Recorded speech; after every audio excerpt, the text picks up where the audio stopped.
A and O, and you should know. About to go, I'm way too cold. It's the B and P, the enemy. Don't try to be what you don't see. The C and Z, trying to be me. Got the same dream, I live in HD. The A and O, the B and P, the C and Z, the enemy. The F and S, that's for the best. No finesse, don't give a S. The X and J, they just don't play. Try to go away, they might slay.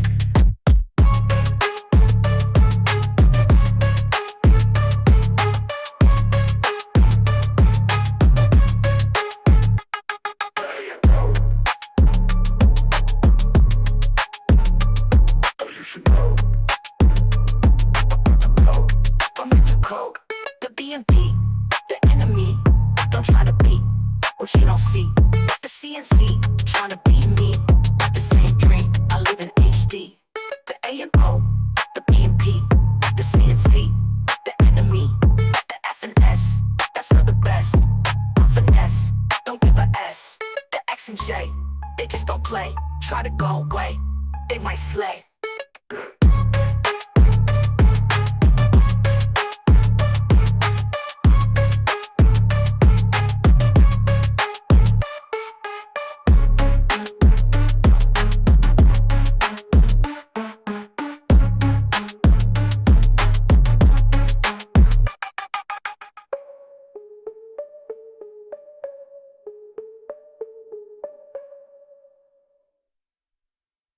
Therefore, an introductory alphabet course for the J.O.L.A.L.F.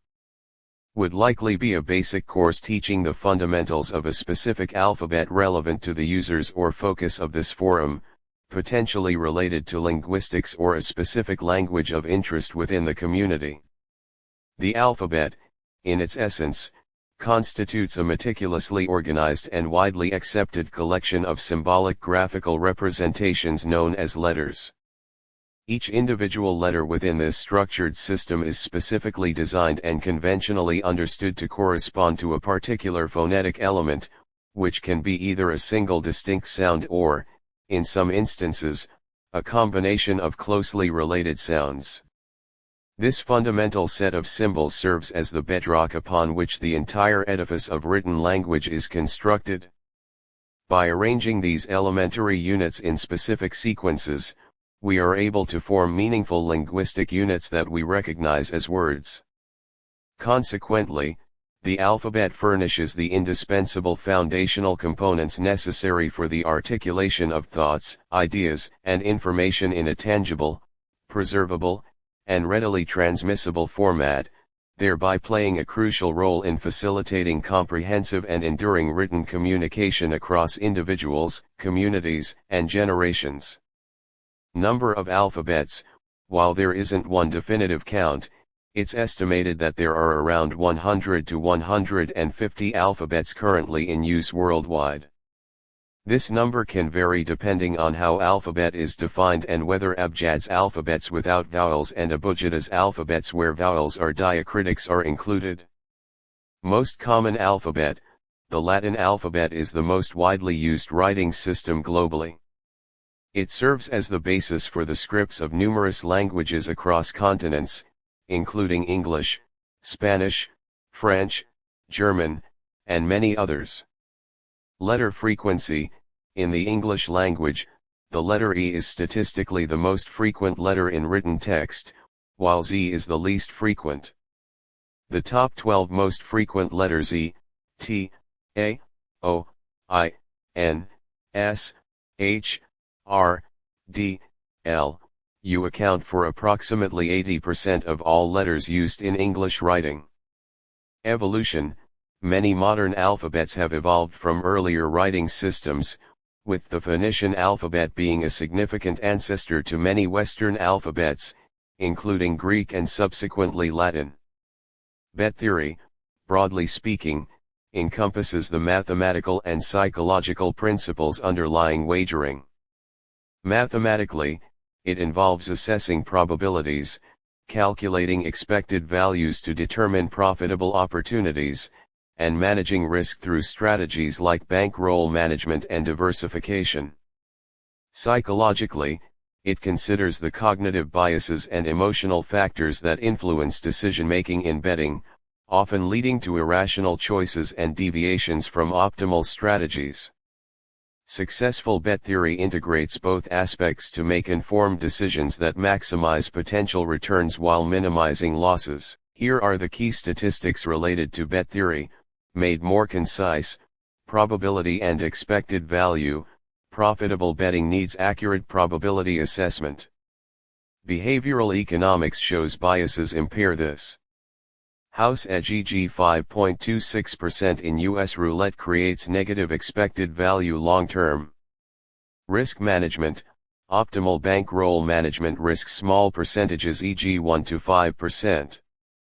Many bettors risk more. Diversification reduces variance. Chasing losses, increasing stakes after losses is linked to financial issues. Psychological aspects, problem gambling, 1 to 2% adult prevalence, higher in some regions like Australia. Over 80% don't seek help. Cognitive biases, gambler's fallacy, confirmation bias, loss aversion affect decisions. Emotional influences, emotions impair rational betting. Direct statistical impact is hard to quantify. Limitations, direct bet theory success stats are scarce, data focuses on gambling behavior. Individual results vary. Efficient markets make finding profitable bets harder. Overall, data suggests many bettors don't apply sound bet theory, and the house advantage favors losses without this understanding. The alphabet effect generally refers to the way the alphabetical order of names or items can subconsciously influence perceptions, decisions, or outcomes. For example, individuals with names earlier in the alphabet might receive slightly preferential treatment in some situations, like being called on first or appearing higher on lists, not due to any inherent merit but simply due to their alphabetical placement. This subtle bias can manifest in various contexts, from academic grading and hiring processes to product listings and political elections, often without conscious awareness. Alphabetic orthography refers to a writing system where each distinct sound or phoneme of a spoken language is represented by a unique letter or grapheme. Ideally, there would be a one-to-one correspondence between sounds and letters, making spelling and pronunciation straightforward. However, in practice, many alphabetic orthographies deviate from this ideal due to historical reasons, borrowed words, and evolving pronunciations, leading to inconsistencies like silent letters, multiple spellings for the same sound, and one letter representing multiple sounds. Alphabet effect statistics: concise grading. Later alphabet names get slightly lower grades, e.g. 0.6 points lower UZVS. AE. Reverse order flips this. Hiring: white-sounding names get more interview callbacks. Minorities need significantly more applications, e.g. plus 60% for some groups in the UK. Non-English names face bias for leadership roles in Australia. Perceptions: common names are liked more and seen as more hireable. Names carry social connotations. Alphabetic orthography statistics: concise, no perfect systems. Linguists agree no major alphabetic language has a perfect one-to-one sound-letter match. Common deviations: historical sound changes, borrowed words, digraphs, trigraphs, multiple sounds per letter, and silent letters are widespread causes. Syllabus: course goal: to develop a foundational understanding of alphabets, their structure, evolution, and potential impact, particularly within the context of online learning and applied linguistics. Modules: self-select and explore. Module 1, what is an alphabet? Core concepts. Review the provided definition of an alphabet as a standardized set of letters representing sounds. Understand the basic function of an alphabet in written communication. Activity: reflect on your native language's alphabet if applicable. How well does it align with the ideal of one sound per letter? Identify any inconsistencies. Further exploration optional. Research the history of writing systems and the development of alphabets from earlier forms. As mentioned, the Phoenician alphabet is a key ancestor. Module 2, the diversity of alphabets. Core concepts. Understand the estimated number of alphabets 100 to 150 worldwide. Recognize that the definition of alphabet can be broad, including abjads and abugidas. Activity. Explore different writing systems beyond the Latin alphabet. Research an abjad like Arabic or Hebrew or an abugida like Devanagari or Thai. Identify their key structural differences compared to the Latin alphabet. Further exploration optional. Investigate the geographical distribution of different alphabet families. Consider why certain writing systems are prevalent in specific regions. Module 3, the dominance of the Latin alphabet. Core concepts. Understand why the Latin alphabet is the most widely used globally, serving as the basis for numerous languages. Activity. Identify several languages that use the Latin alphabet. Note any modifications or additional characters diacritics they employ to represent their specific sounds. Further exploration optional. Research the historical and cultural factors that contributed to the spread and adoption of the Latin alphabet. Module 4, letter frequency. Core concepts. Learn about the statistical frequency of letters in a given language using English as an example. E is most frequent, Z least, top 12 make up 80%. Activity. Choose a short text in English or another language you are familiar with. Conduct a basic letter frequency count for a sample of the text. Compare your findings to the general statistics. Further exploration optional. Investigate how letter frequency analysis is used in fields like cryptography or forensic linguistics. Module 5, evolution of alphabets. Core concepts. Understand that modern alphabets are not static and have evolved over time from earlier systems like the Phoenician alphabet. Activity.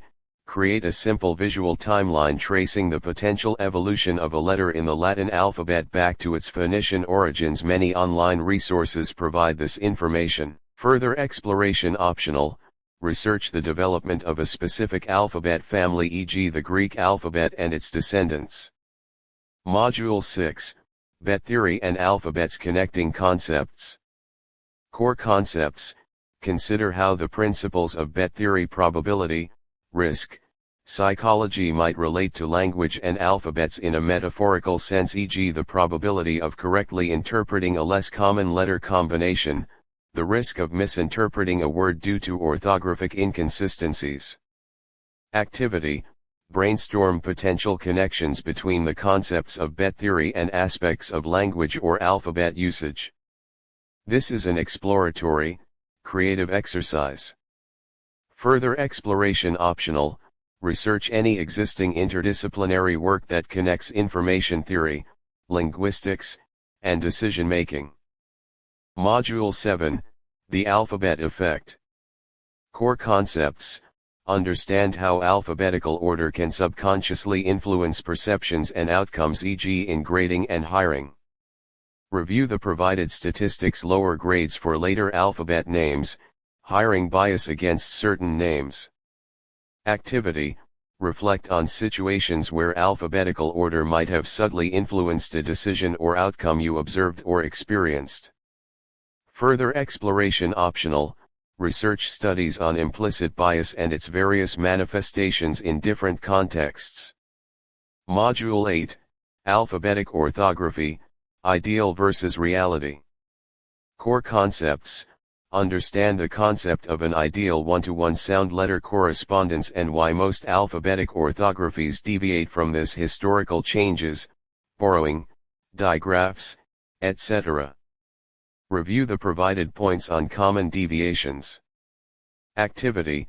Analyze the orthography of English or another language you know well. Identify examples of silent letters, multiple spellings for one sound, and one letter representing multiple sounds. Further exploration optional. Research the challenges and efforts involved in creating more phonetically consistent writing systems. Assessment self-directed. Your learning will be self-assessed through your engagement with the activities and your exploration of the optional resources. Consider keeping a learning journal or notes on your key takeaways from each module.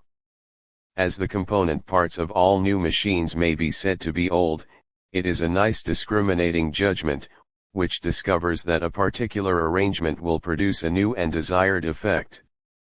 Therefore, the mechanic should sit down among levers, screws, wedges, wheels, etc. like a poet among the letters of the alphabet, considering them as the exhibition of his thoughts, in which a new arrangement transmits a new idea to the world. Robert Fulton. The journey to the alphabet as we know it today is a long and fascinating one, stretching back thousands of years and involving numerous cultures and adaptations. It didn't appear suddenly but rather evolved gradually from earlier writing systems that were far more complex.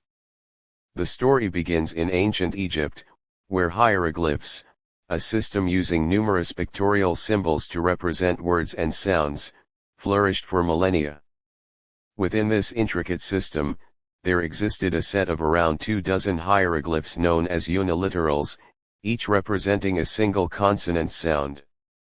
While these were primarily used as phonetic complements to clarify the pronunciation of logogram symbols representing whole words and to write grammatical elements, they contain the germ of the alphabetic principle, one symbol for one sound. A pivotal moment in the alphabet's origin occurred during the Middle Bronze Age in the Sinai Peninsula, around the 19th century BCE. It is believed that Canaanite workers, who were familiar with Egyptian hieroglyphs, adapted a small selection of these symbols to represent the consonants of their own Semitic language. This new writing system, known as Proto-Sinaitic or Proto-Canaanite, marked a significant shift. Instead of hundreds of symbols representing words and syllables, it employed a limited set of glyphs, each standing for a consonant sound. Crucially, vowels were not represented. This was the first known fully consonantal alphabet, or abjad. The shapes of these early letters were clearly inspired by Egyptian hieroglyphs, though their phonetic values were based on the first sound of the Canaanite word for the object. The hieroglyph depicted an acrophonic principle. From this Proto-Canaanite script emerged the Phoenician alphabet, which became highly influential. By around the 11th century BCE, the Phoenicians, a seafaring and trading civilization based in the Levant, had standardized and widely adopted this 22-letter consonantal alphabet. Its simplicity and efficiency made it ideal for trade and communication across the Mediterranean. The Phoenicians spread their alphabet throughout their extensive trading networks, and it was adopted and adapted by various cultures they encountered. Case study: the Phoenician alphabet's rise in Mediterranean trade.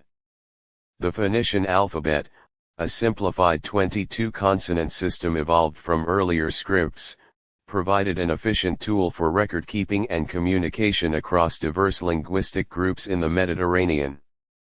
Its ease of learning and adaptability, compared to complex logographic systems, facilitated trade and cultural exchange, demonstrating the practical advantage of a more streamlined writing technology in a multilingual environment.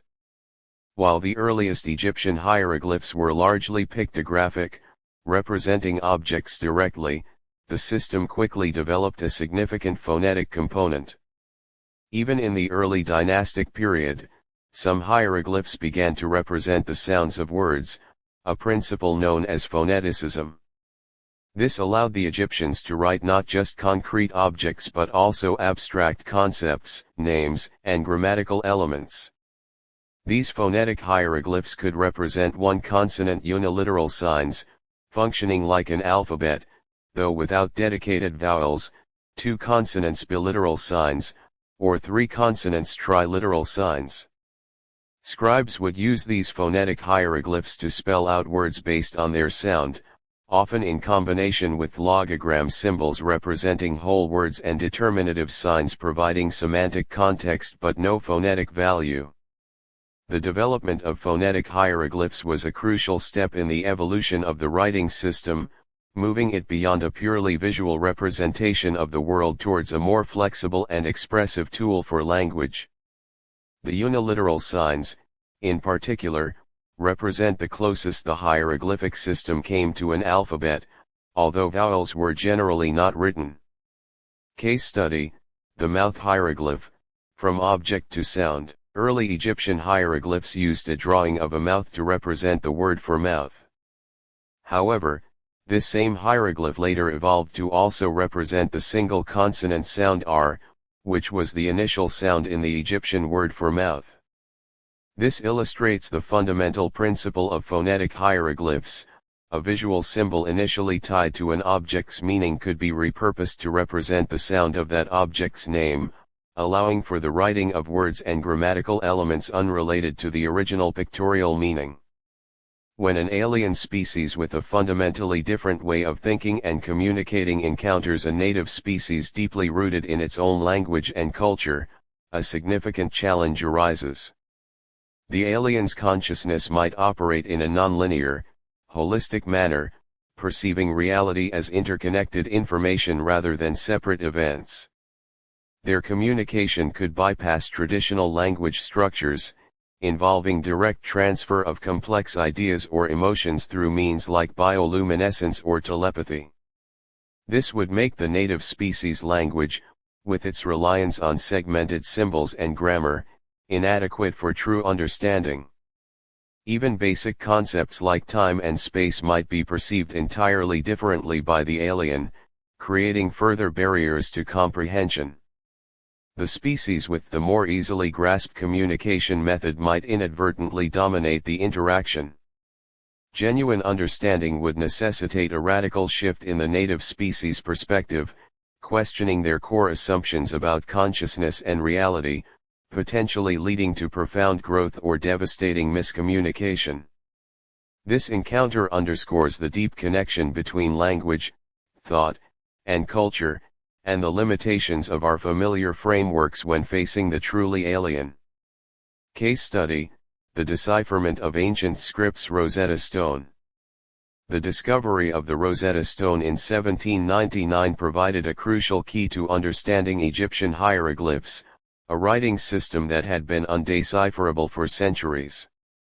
The stone contained the same decree inscribed in 3 scripts: hieroglyphic, demotic, a cursive Egyptian script, and ancient Greek, which was known. By comparing the Greek text with the 2 Egyptian versions, scholars like Jean-François Champollion were able to gradually map the hieroglyphic symbols to sounds and eventually understand the grammar of ancient Egyptian. This real-world example demonstrates the painstaking process involved in deciphering an unfamiliar writing system, even when a Rosetta Stone-like parallel text exists. Imagine the exponentially greater challenge of understanding an alien alphabet with no known points of reference or shared linguistic history. The Rosetta Stone highlights the fundamental need for some form of shared context or a bilingual dictionary to unlock the meaning of an alien script. The alphabet embodies reductionism, breaking speech into abstract symbols and suggesting inherent order in language. Its linearity has likely influenced sequential thought. Demonstrating literacy compared to older systems, it shifted knowledge access and power. However, it inherently loses the nuances of spoken language, raising questions about representation. The often messy evolution of alphabetic spelling challenges the idea of a perfectly rational writing system. Ultimately, the alphabet reflects fundamental philosophical ideas about language, thought, knowledge, and the ongoing tension between order and the organic nature of communication. Case study, the alphabet's philosophical impact on knowledge dissemination. Before alphabets, complex writing systems limited literacy, concentrating knowledge within elite groups. The alphabet's relative simplicity demonstrated reading and writing, enabling wider access to information and fostering broader intellectual participation. This shift illustrates the alphabet's philosophical impact on societal power structures by changing who could create, access, and share knowledge.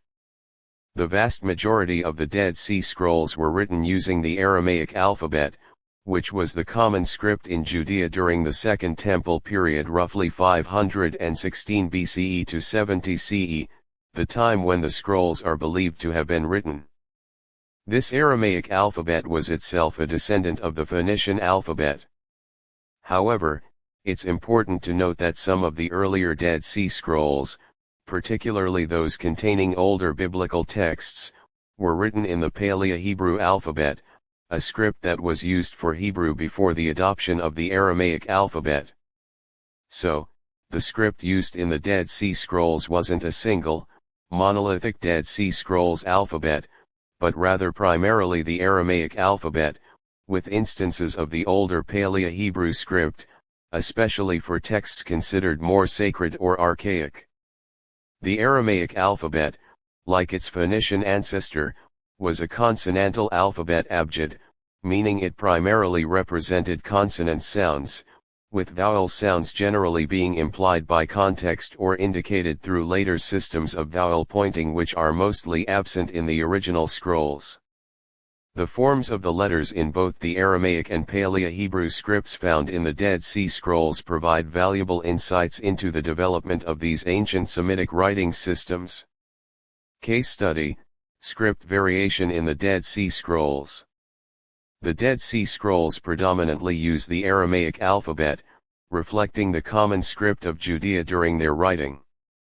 However, some older, often biblical, texts within the collection are written in the Paleo-Hebrew alphabet, the script used for Hebrew before Aramaic became dominant. This variation within the scrolls themselves illustrates the linguistic and scriptural transitions occurring in the region during the Second Temple period, highlighting the coexistence and evolving use of different alphabetic forms for religious and everyday texts. The genesis of the early Greek alphabet represents a watershed moment in the history of writing, marking the definitive transition from consonantal scripts to a system that explicitly represented both consonants and vowels. This pivotal development, occurring roughly in the 8th century BCE, wasn't a sudden invention but rather a deliberate and ingenious adaptation of the Phoenician alphabet, a writing system adopted by the Greeks through their extensive maritime trade and cultural exchange with the Phoenician civilization based in the Levant. The Phoenician alphabet, a highly successful and widely disseminated script, consisted of 22 letters, all representing consonant sounds. While perfectly adequate for the Semitic languages for which it was designed, the absence of dedicated vowel symbols posed a challenge for the Greeks, whose Indo-European language placed a significant functional load on vowel distinctions. The meaning of Greek words could often hinge on subtle differences in vowel sounds, making a purely consonantal script inherently ambiguous and less efficient for accurate representation. Faced with this linguistic mismatch, the early Greeks embarked on a creative repurposing of the Phoenician letter inventory. They identified several Phoenician consonant sounds that did not exist in their own language. Instead of simply discarding these unused symbols, they astutely assigned them vowel values. For instance, the Phoenician letter Aleph, which represented a glottal stop consonant sound not prominent in early Greek, was transformed into the vowel alpha alpha. Similarly, the Phoenician he became epsilon epsilon, yod became iota lota, ayin became omicron omicron, and vav became upsilon upsilon. This act of phonetic recycling was a stroke of linguistic brilliance, effectively doubling the expressive power of the writing system by providing the means to accurately represent the full spectrum of sounds in the Greek language. It's important to note that the early Greek alphabet wasn't immediately uniform across the entire Greek-speaking world. Various regional or local alphabets, known as epicoric scripts, emerged and coexisted for a period. These regional variations differed in several aspects, including the specific Phoenician letters that were adopted and the vowel values they were assigned, as well as the presence or absence of certain additional letters.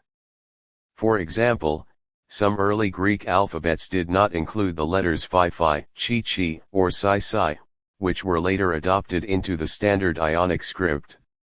Despite these regional variations, the fundamental principle of vowel representation remained consistent across the early Greek alphabets. They all shared the core innovation of using modified Phoenician symbols to denote vowels, thus creating a system that could more accurately and unambiguously transcribe spoken Greek.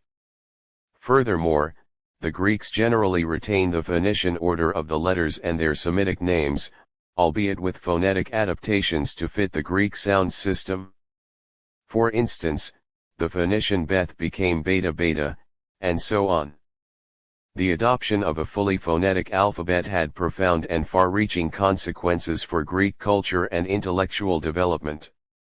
It facilitated widespread literacy, making written communication more accessible beyond a small scribal class. This, in turn, contributed to the flourishing of Greek literature, philosophy, science, and democracy. The ability to accurately record and disseminate knowledge in a clear and unambiguous script played a crucial role in the intellectual achievements of ancient Greece, the legacy of which continues to influence Western civilization. Case study: the Greek vowel innovation, a linguistic necessity. The early Greeks, upon adopting the Phoenician consonantal script for their Indo-European language, faced a significant challenge: the lack of explicit vowel representation obscured meaning. To resolve this, they ingeniously repurposed Phoenician consonant symbols representing sounds absent in Greek, assigning them vowel values. This creative adaptation, driven by the fundamental structural differences between the two languages, resulted in the birth of the first true alphabet and paved the way for clearer, more efficient written communication, ultimately fostering the rich literary and intellectual traditions of ancient Greece. An abecedarium is simply an ordered list of the letters of an alphabet, typically presented in the conventional sequence. It serves as a fundamental tool for learning and referencing the letters, often used in educational settings to teach the alphabet and its order. Beyond its practical function, an abecedarium can also take on artistic or mnemonic forms, sometimes incorporating illustrations or rhymes associated with each letter to aid memorization. Essentially, it's the ABCs, whether presented plainly or creatively. Ancient Greek pangrams, while not as commonly documented or intentionally created as later English examples, would have served a similar purpose: to showcase all the letters of the Greek alphabet within a single sentence. Crafting such sentences in ancient Greek would have presented unique challenges and opportunities due to the specific letter inventory and the grammatical structures of the language. Case study: the elusive ancient Greek hollow alphabet. While no single, widely recognized ancient Greek pangram exists in the same way as the quick brown fox, the concept would have been understood. Educated individuals familiar with the Greek alphabet might have occasionally constructed such sentences as a linguistic exercise or a demonstration of their knowledge of the letter set. The challenge lay in creating a grammatically sound and somewhat coherent sentence using all 24 letters of the classical Greek alphabet. The very absence of a famous, readily cited example suggests that such constructions were likely more occasional curiosities than a widespread practice, unlike their later counterparts in languages like English. The endeavor itself, however, reflects an awareness of the complete letter inventory and a playful engagement with the possibilities of the language. The term Euclid's alphabet refers to the standardized form of the Greek alphabet that became prevalent throughout the Greek-speaking world by the end of the 4th century BCE. This standardization was largely based on the Ionic alphabet and its adoption by Athens in 403 BCE. While not directly invented by the mathematician Euclid, who lived in Alexandria later in the 3rd century BCE, The term Euclidean alphabet is sometimes used to denote this classical Greek alphabet of 24 letters from alpha to omega that had become the standard during the era following Euclid's lifetime. This standardization facilitated communication and intellectual exchange across the Hellenistic world and is the form of the Greek alphabet that continues to be used today. The adoption of this Ionic-based script by Athens, a major cultural center, was a key factor in its widespread acceptance. Case study: Athens adopts the Ionic script, a catalyst for standardization. Prior to the late 5th century BCE, numerous local Greek alphabets with varying letter forms and phonetic values existed. In 403 BCE, the city-state of Athens, a major cultural and intellectual center, officially adopted the Ionic alphabet for its public documents. This pivotal decision, driven by the clarity and efficiency of the Ionic script, served as a powerful precedent for other Greek city-states. Within the next half-century, most local alphabets were replaced by the Ionic script, leading to a standardized classical Greek alphabet that facilitated communication and intellectual exchange across the Hellenic world. This adoption by a leading polis demonstrates how political and cultural influence can drive linguistic standardization. Collation refers to the process of determining the correct order of items in a list or sequence, typically based on alphabetical or numerical order, or according to specific cultural or linguistic rules. It's the method used to arrange words in a dictionary, names in a phone book, or records in a database so that they can be easily searched and retrieved. Collation involves comparing strings of characters and deciding their relative position in the sorted sequence. This process can be more complex than a simple character-by-character comparison, especially when dealing with different languages that have varying alphabets, diacritical marks, or rules for handling case sensitivity and punctuation. Sophisticated collation algorithms take these factors into account to ensure culturally appropriate and linguistically accurate ordering. Case study: Spanish CH ordering. In traditional Spanish collation, the digraph CH was treated as a single letter, placed alphabetically after CZ. Therefore, words starting with cha would be ordered after words starting with z. This rule differs from standard English collation, where cha would come much earlier in the alphabet. The later move in Spanish towards treating ch as simply c followed by h for collation purposes illustrates how cultural and linguistic norms can directly influence and even change the rules of alphabetical ordering. This demonstrates that collation is not a universal, fixed system but rather a set of conventions specific to a language and its historical development. The fundamental concept of arranging items in a specific sequence, which we know as alphabetical order, isn't limited solely to languages written with true alphabets where each letter represents a sound. Even writing systems that use different types of symbols, like syllabaries where each symbol represents a syllable or abugidas where base symbols represent consonants and diacritics indicate vowels, can still employ a principle of ordered arrangement as long as their symbols have a recognized sequence. For instance, the symbols in a syllabary could be ordered based on the consonant sound they begin with, followed by the vowel sound. Similarly, the base consonant letters in an abugida could be ordered alphabetically, with the vowel diacritics then establishing a secondary level of ordering. When dealing with logographic writing systems, where each symbol represents a whole word or concept, like Chinese characters Hanzi or Japanese kanji, a common method for creating a defined order is the radical and stroke sorting system. This approach involves identifying a core component or radical within each character and then ordering the characters based on these radicals, often further subdivided by the number of strokes used to write the character. In Japanese, another ordering method sometimes used is based on pronunciation, following established phonetic orderings like the Gojuon, a common 50-sound ordering, or the older Iroha sequence. Case Study 1, Gojuon ordering in Japanese kana. The Gojuon, 50 sounds is a primary ordering system for the Japanese kana syllabaries hiragana and katakana. It arranges the characters based on their initial consonant sound K, S, T, N, H, M, Y, R, W, and then vowels alone, followed by the vowel sound A, I, U, E, O. For example, all ka syllables come before all sa syllables, and within the ka group, ka comes before ki, then ku, k, and ko. This structured phonetic ordering allows for systematic organization in dictionaries, indexes, and other reference materials for a syllabic writing system. Case Study 2, Radical Stroke Sorting in Chinese Dictionaries.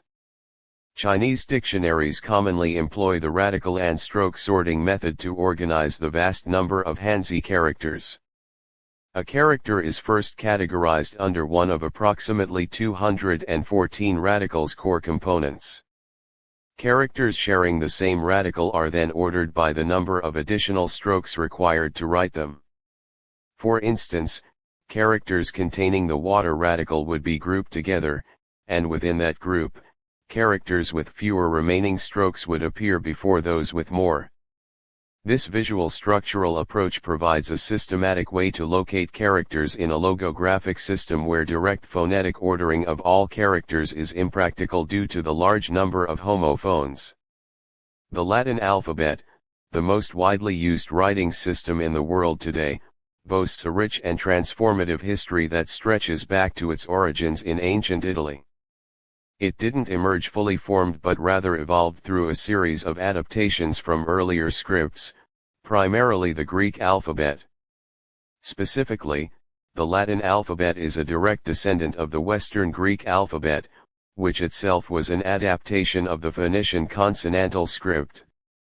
The Etruscans, who inhabited a region of Italy north of early Rome, adopted a form of this Western Greek alphabet, and it was from the Etruscan alphabet that the early Romans derived their own writing system, likely around the 7th century BCE. The initial Latin alphabet was relatively small, containing around 20 letters. Over time, as the Latin language developed and as the Romans came into contact with other cultures, the alphabet underwent a process of gradual expansion and refinement. One significant early change was the adoption of the Greek letter gamma gamma to represent the G sound. The Romans had initially used the letter C for both K and G. The letter G was effectively a modified form of C created to specifically denote the voiced velar stop. As the Roman Republic expanded and Latin became the dominant language of the Italian peninsula, the alphabet solidified. By the classical period of Roman literature 1st century BCE to 1st century CE, the Latin alphabet consisted of 23 letters, A, B, C, D, E, F, G, H, I, K, L, M, N, O, P, Q, R, S, T, V, X, Y, and Z. It's worth noting that the letters J, U, and W were not part of this classical set. The letter I was used for both the vowel I and the consonant J, while V served for both the vowel U and the consonant W. The letters Y and Z were later adopted from the Greek alphabet to transcribe Greek loanwords. The letter K saw declining use, largely being replaced by C. As the vernacular languages of Europe evolved and began to be written down more extensively, they largely adopted and adapted the Latin alphabet. This process involved further modifications and additions to represent the unique sounds of these emerging languages. For instance, the letter W originated as a ligature-adjoined pair of V's to represent sounds present in Germanic languages that were distinct from the Latin V or U. The letters J and U were eventually differentiated from I and V to provide separate symbols for the consonant sounds J and W or later V in many languages. Various diacritical marks such as accents, umlauts, cedillas were also added to Latin letters to represent specific phonetic variations in different languages. The invention of the printing press in the 15th century further solidified the forms and usage of the Latin alphabet, contributing to greater standardization within individual languages. The subsequent era of European exploration and colonialism led to the global spread of the Latin alphabet, as it was adopted to write numerous indigenous languages across the Americas, Africa, Asia, and Oceania, often with further adaptations and additions to suit their diverse phonetic systems. Case study: the enduring V and the emergence of U and W. In classical Latin, the letter V served a dual purpose, representing both the vowel sound U and the consonant sound W. As Latin evolved into the Romance languages and as the Latin alphabet was adopted by Germanic languages, the need for clearer distinction between these sounds became apparent.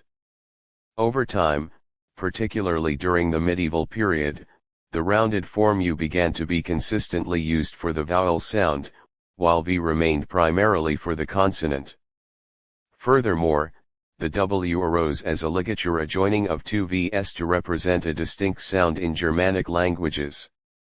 This gradual differentiation of a single classical Latin letter into two and the development of a third in response to evolving phonetic needs across different language families illustrates the dynamic adaptation of the Latin alphabet over time and its capacity to accommodate new sounds. The extended Latin alphabet encompasses the basic 26 letters of the ISO basic Latin alphabet, the alphabet used for English, along with a vast array of additional letters formed by adding diacritical marks, accents, umlauts, cedillas, etc. to these base letters, as well as some ligatures and entirely new letter forms. This expanded set is necessary to represent the sounds of the multitude of languages around the world that utilize the Latin script as their writing system. These languages often have phonetic inventories that go beyond the sounds found in English, requiring modifications to the basic alphabet to accurately transcribe them. For example, many European languages like French, Spanish, German, and Czech employ various diacritics to indicate vowel quality, stress, or the pronunciation of consonants. Furthermore, when the Latin alphabet has been adopted to write languages from other linguistic families, such as many African and Vietnamese languages, entirely new letter shapes or extensive use of diacritics have been introduced to represent sounds not present in European languages. The Unicode standard provides a comprehensive encoding for thousands of Latin-based characters, categorizing them into several Latin extended blocks to accommodate this global diversity of phonetic needs. The International Phonetic Alphabet (IPA) also draws heavily on the Latin script, further extending it with numerous specialized symbols to provide a standardized system for the phonetic transcription of all known human languages. Case study: the Sami language's use of borrowed and modified letters. The various Sami languages spoken across northern Scandinavia and Russia utilize an extended Latin alphabet that incorporates letters borrowed or adapted from other scripts, as well as letters with diacritics. For instance, some Sami alphabets include the letter ng borrowed from the IPA to represent a velar nasal consonant sound, and zz with caron to represent a voiced post-alveolar fricative. Additionally, they employ numerous vowels and consonants with acute accents, carons, and other diacritical marks to accurately reflect their rich and diverse phonetic systems. These additions go beyond simple diacritics on the core 26 Latin letters, showcasing how the extended Latin alphabet can incorporate entirely new glyphs to represent sounds not found in the languages that primarily use the basic Latin script. This demonstrates a more radical extension of the alphabet through borrowing and adaptation of letter shapes themselves. The butterfly alphabet isn't a traditional writing system where symbols represent sounds or words. Instead, it refers to a fascinating artistic and photographic endeavor, most notably by Norwegian naturalist J.O.L.A.L.F. Sandved. Over many years, Sandved meticulously photographed butterflies and moths from around the world, capturing images of their wing patterns. His keen eye noticed that certain markings and shapes on these wings strikingly resembled the letters of the Latin alphabet AZ and the Arabic numerals 0 to 9. The butterfly alphabet is therefore a collection of photographs, each showcasing a portion of a butterfly or moth wing that coincidentally forms the shape of a letter or number. It's a testament to the intricate and varied patterns found in nature, and Sandv compiled these images into a book and posters. People can even request custom spellings of words or names using his collection of butterfly letter photographs. It's not a functional alphabet for writing, but rather a beautiful and intriguing way to see the alphabet reflected in the natural world. Case study, J.O.L.F Sandv's photographic butterfly alphabet. Norwegian naturalist J.O.L.F Sandv dedicated decades to photographing butterflies and moths, meticulously curating a collection of images where wing patterns coincidentally resembled the letters of the Latin alphabet and Arabic numerals. This endeavor, resulting in a published book and visual displays, exemplifies pattern recognition and the human tendency to find familiar structures within natural forms. Sandv's butterfly alphabet serves as a unique artistic exploration of the alphabet's visual components, demonstrating an unexpected intersection of nature and human symbolic systems, rather than a functional writing system. A lipogram is a type of writing constraint or wordplay where a particular letter or group of letters is intentionally omitted throughout a text. The goal is to write coherent and meaningful prose, poetry, or other forms of writing without using the forbidden letter S. Lipograms can range from relatively simple, excluding a common vowel like E, to highly challenging, prohibiting less frequent consonants.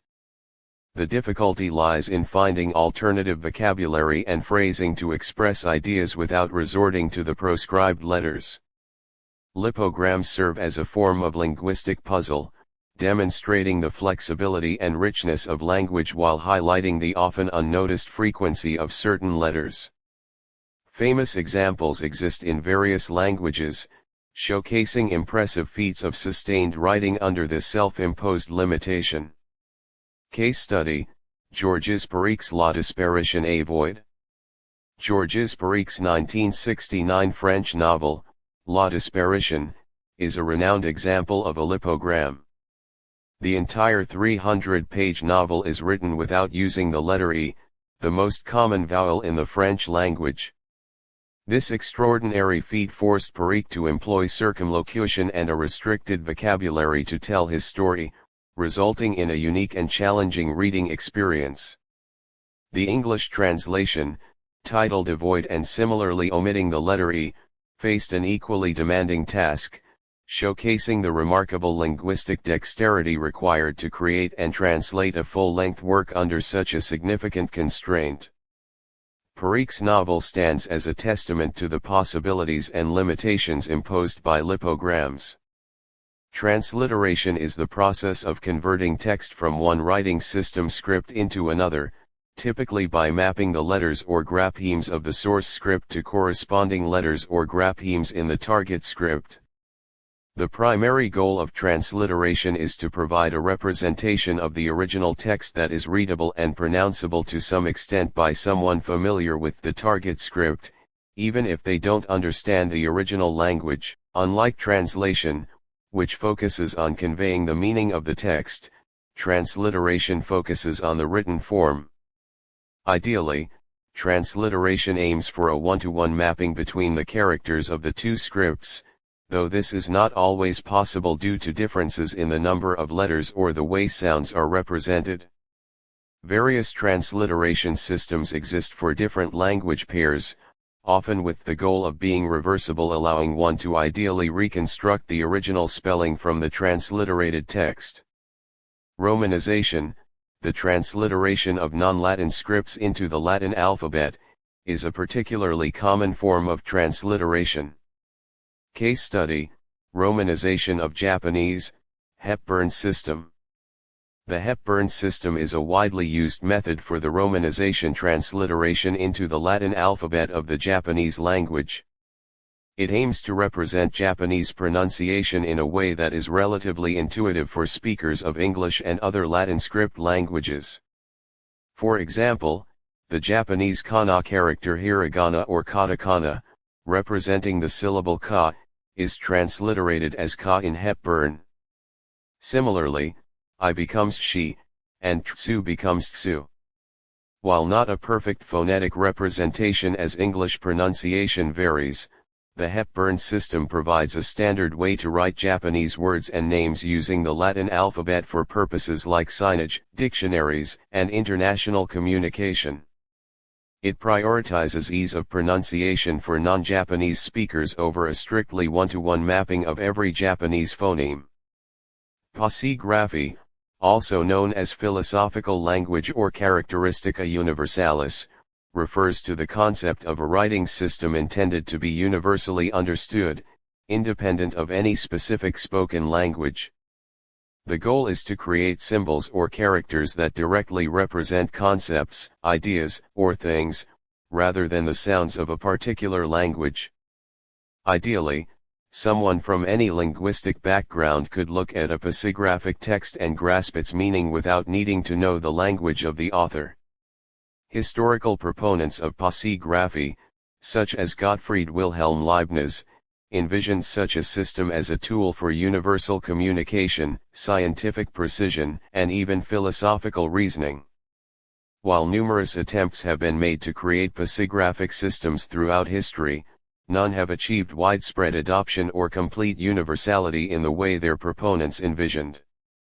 Modern examples like Blissymbolics, used to aid communication for individuals with speech and language impairments, represent a practical application of some pasigraphic principles on a smaller scale. The challenge in creating a truly universal pasigraphy lies in the inherent cultural and linguistic relativity of meaning and the difficulty of devising a symbol system that is both comprehensive and intuitively understandable across all human experiences. Case study: the Voynich manuscript, an undeciphered enigma. The Voynich manuscript is an illustrated codex handwritten in an unknown writing system. Its pages are filled with strange botanical drawings, astronomical charts, and what appears to be text written in an alphabet that has defied all attempts at decipherment by cryptographers and linguists for over a century. The script's statistical properties are unlike those of any known natural language, and the meaning of the illustrations remains largely obscure. The Voynich manuscript serves as a compelling example of an unknown writing system that, despite extensive analysis, has resisted all efforts to understand its underlying principles, language, or even whether it represents a genuine language or a sophisticated hoax.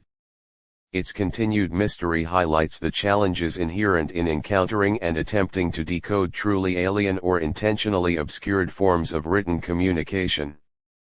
Digital Age and Alphabets: Evolution in the Era of Technology. The digital revolution has profoundly influenced how alphabets are used, encoded, and preserved, reshaping linguistic practices and accessibility. This section explores the intersection of writing systems with modern technology, highlighting both challenges and innovations. Unicode, the digital Rosetta Stone. Unicode emerged as a universal encoding standard to unify disparate character sets across digital platforms.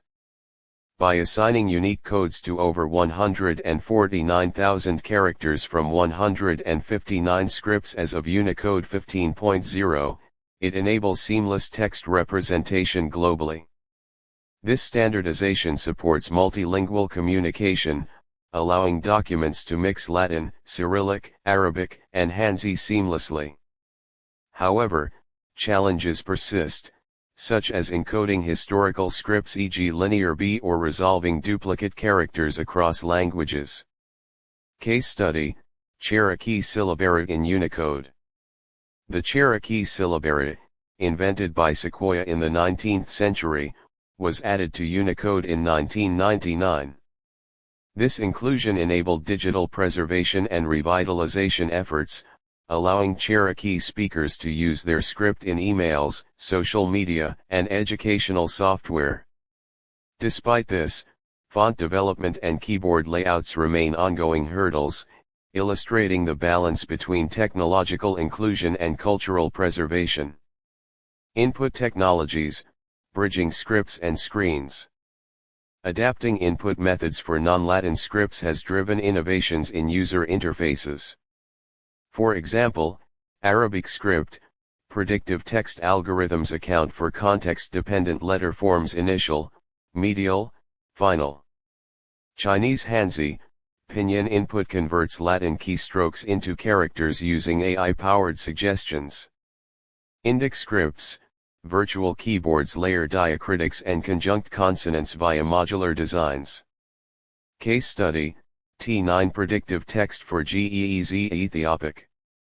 The GEEZ script, used for Amharic and Tigrinya, faced challenges with its 345+ syllabic characters. Developers adapted T9 predictive text, grouping syllables by consonant roots, drastically reducing keystrokes and boosting mobile adoption in Ethiopia. Emojis, a universal visual lexicon. Emojis function as a transnational pictographic layer, supplementing alphabets with emotional and contextual cues. While not a formal writing system, their standardization in Unicode 3664 emojis as of 2023 reflects a shift toward multimodal communication. Critics argue they risk oversimplifying nuance, yet their usage in digital diplomacy, e.g. UN emoji campaigns, underscores their cultural resonance. Preserving endangered scripts through technology. Digital tools are vital for revitalizing endangered scripts. Font development, projects like Google's Noto fonts ensure every Unicode script has a consistent typeface. AI transcription, OCR models trained on historical manuscripts decode scripts like Syriac or Mayan glyphs. Gamified learning, apps like Skyward teach inedited syllabics through interactive storytelling. Case study, revival of the Coptic script. Once restricted to liturgical use, Coptic script has seen renewed interest via online communities. Digital lexicons, YouTube tutorials, and Unicode-compatible fonts empower learners, though fluency remains niche. Grossweiler 2004 proposes that Denise Schmand-Besserat's work on the origins of writing from three-dimensional clay tokens offers a different perspective on the alphabet effect theory, which often posits a direct link between alphabetic literacy and the development of scientific thought. Instead of viewing the alphabet as the singular driver of cognitive change, Grossweiler argues that it is the fundamental capacity of a writing system, regardless of its specific form, alphabetic, logographic, etc., to externalize and record memory that is the crucial factor propelling a culture towards more abstract and scientific modes of thinking. Schmand-Besserat's research suggests a gradual evolution of abstract representation from concrete tokens used for accounting, through clay boule containing tokens, to impressed markings on clay tablets, eventually leading to more abstract numerical and then linguistic signs. This trajectory highlights a broader trend of externalizing information storage and manipulation, of which the alphabet is just one, albeit significant, manifestation. Grossweiler's interpretation shifts the focus from the inherent properties of the alphabet itself to the more general cognitive and cultural impact of developing systems for recording and preserving knowledge outside of human memory. Case study, Mesopotamian accounting tokens to cuneiform scripture. Denise Schmand-Besserat's research traces a progression from the use of small clay tokens representing goods, e.g. a cone for a measure of grain for accounting purposes in ancient Mesopotamia, to the development of cuneiform writing.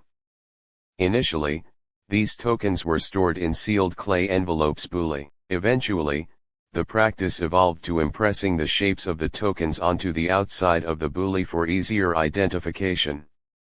This ultimately led to the creation of flat clay tablets with impressed signs, which became the basis of the cuneiform script, initially used primarily for economic records. This case study illustrates Grossweiler's point: the drive towards externalizing memory and information storage, starting with concrete tokens and evolving into a more abstract written system not alphabetic in its earliest forms, provided the foundation for complex record keeping and, arguably, contributed to the development of more abstract thought in Mesopotamian society, independent of the later emergence of alphabetic writing elsewhere. The creation of new alphabets by drawing upon existing ones represents a significant category of alphabetic events, highlighting the adaptability and influence of successful writing systems. A prime example is the Cyrillic alphabet, which emerged in the First Bulgarian Empire during the 9th and 10th centuries CE. Its development is closely linked to the missionary work of Saints Cyril and Methodius, who created the earlier Glagolitic script to facilitate the spread of Christianity among Slavic-speaking populations. While the exact origins are debated, the Cyrillic script as we know it is generally attributed to their followers and was likely based primarily on the Greek uncial script, with the addition of new letters to represent sounds specific to Slavic languages that did not exist in Greek. This adaptation demonstrates a key characteristic of alphabetic evolution, the borrowing and modification of existing symbols to suit the phonetic needs of a new language. The Cyrillic alphabet went on to become the standard script for many Slavic languages, including Russian, Ukrainian, Bulgarian, Serbian, and Belarusian, showcasing the lasting impact of such alphabet creation events on the linguistic landscape of entire regions. Case study: Unicode facilitates cross-script domain names. Before the implementation of internationalized domain names (IDNs), Internet domain names were largely restricted to the ASCII character set, primarily the Latin alphabet. This created a significant barrier for Internet users whose languages used other scripts, such as Arabic, Chinese, or Cyrillic. The adoption and expansion of Unicode provided the necessary foundation for IDNs. By allowing the encoding of a vast range of characters within domain names, Unicode enabled users to access websites and create online identities using their native scripts. For example, a business in Russia could register a website with a domain name in Cyrillic e.g. and users with Cyrillic keyboards could easily type and access it. This alphabetic event of Unicode enabling IDN significantly increased Internet accessibility and inclusivity for non-Latin script users globally, fostering a more multilingual and diverse online environment. Alphabet tuples, as a non-standard term, likely refer to the concept of treating an alphabet as a set from which ordered sequences of letters can be formed. Imagine taking the 26 letters of the English alphabet. An alphabet tuple could be any ordered selection of these letters. For example, M, A, T, H is an alphabet tuple representing the word math, where the order of the letters is significant and defines the word. Similarly, A, B, C is a tuple containing the first three letters in their standard order. The length of these tuples can vary. A single letter is a tuple of length 1, a word is a tuple of length equal to the number of its letters, and you could even consider the entire alphabet in its standard order as a tuple of length 26. The key is that the element's letters are ordered, and the same letters in a different order constitute a different tuple. This concept can be useful in thinking about how alphabets are used to construct sequences of symbols that carry meaning, from individual words to longer texts. While not a formal linguistic term, alphabet tuples highlights the ordered and sequential nature inherent in alphabetic writing systems. Case study: DNA as an alphabet tuple. Consider the four nucleotide bases of DNA, adenine A, guanine G, cytosine C, and thymine T. These four bases can be viewed as a biological alphabet. A gene, or even the entire genome, can then be seen as a very long, ordered sequence of these bases, for example, A, T, G, C, C, A.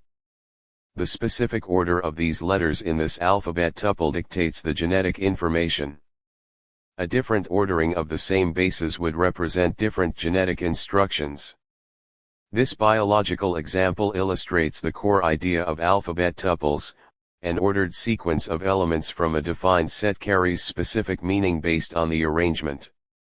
An alphabetic time series refers to a sequence of data points where each data point is a letter from an alphabet, and these letters are ordered according to a specific temporal sequence.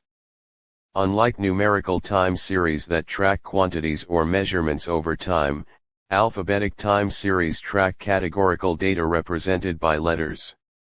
These sequences can arise in various contexts. For example, in linguistics, the sequence of letters in a word or a text can be considered an alphabetic time series, where the order of the letters is crucial for meaning. In genetics, the sequence of nucleotide bases A, T, C, G in a DNA strand forms an alphabetic time series representing the genetic code. In music analysis, the sequence of musical notes, often represented by letters AG, constitutes an alphabetic time series. Analyzing such series involves looking for patterns, trends, or dependencies in the sequence of letters over time or position.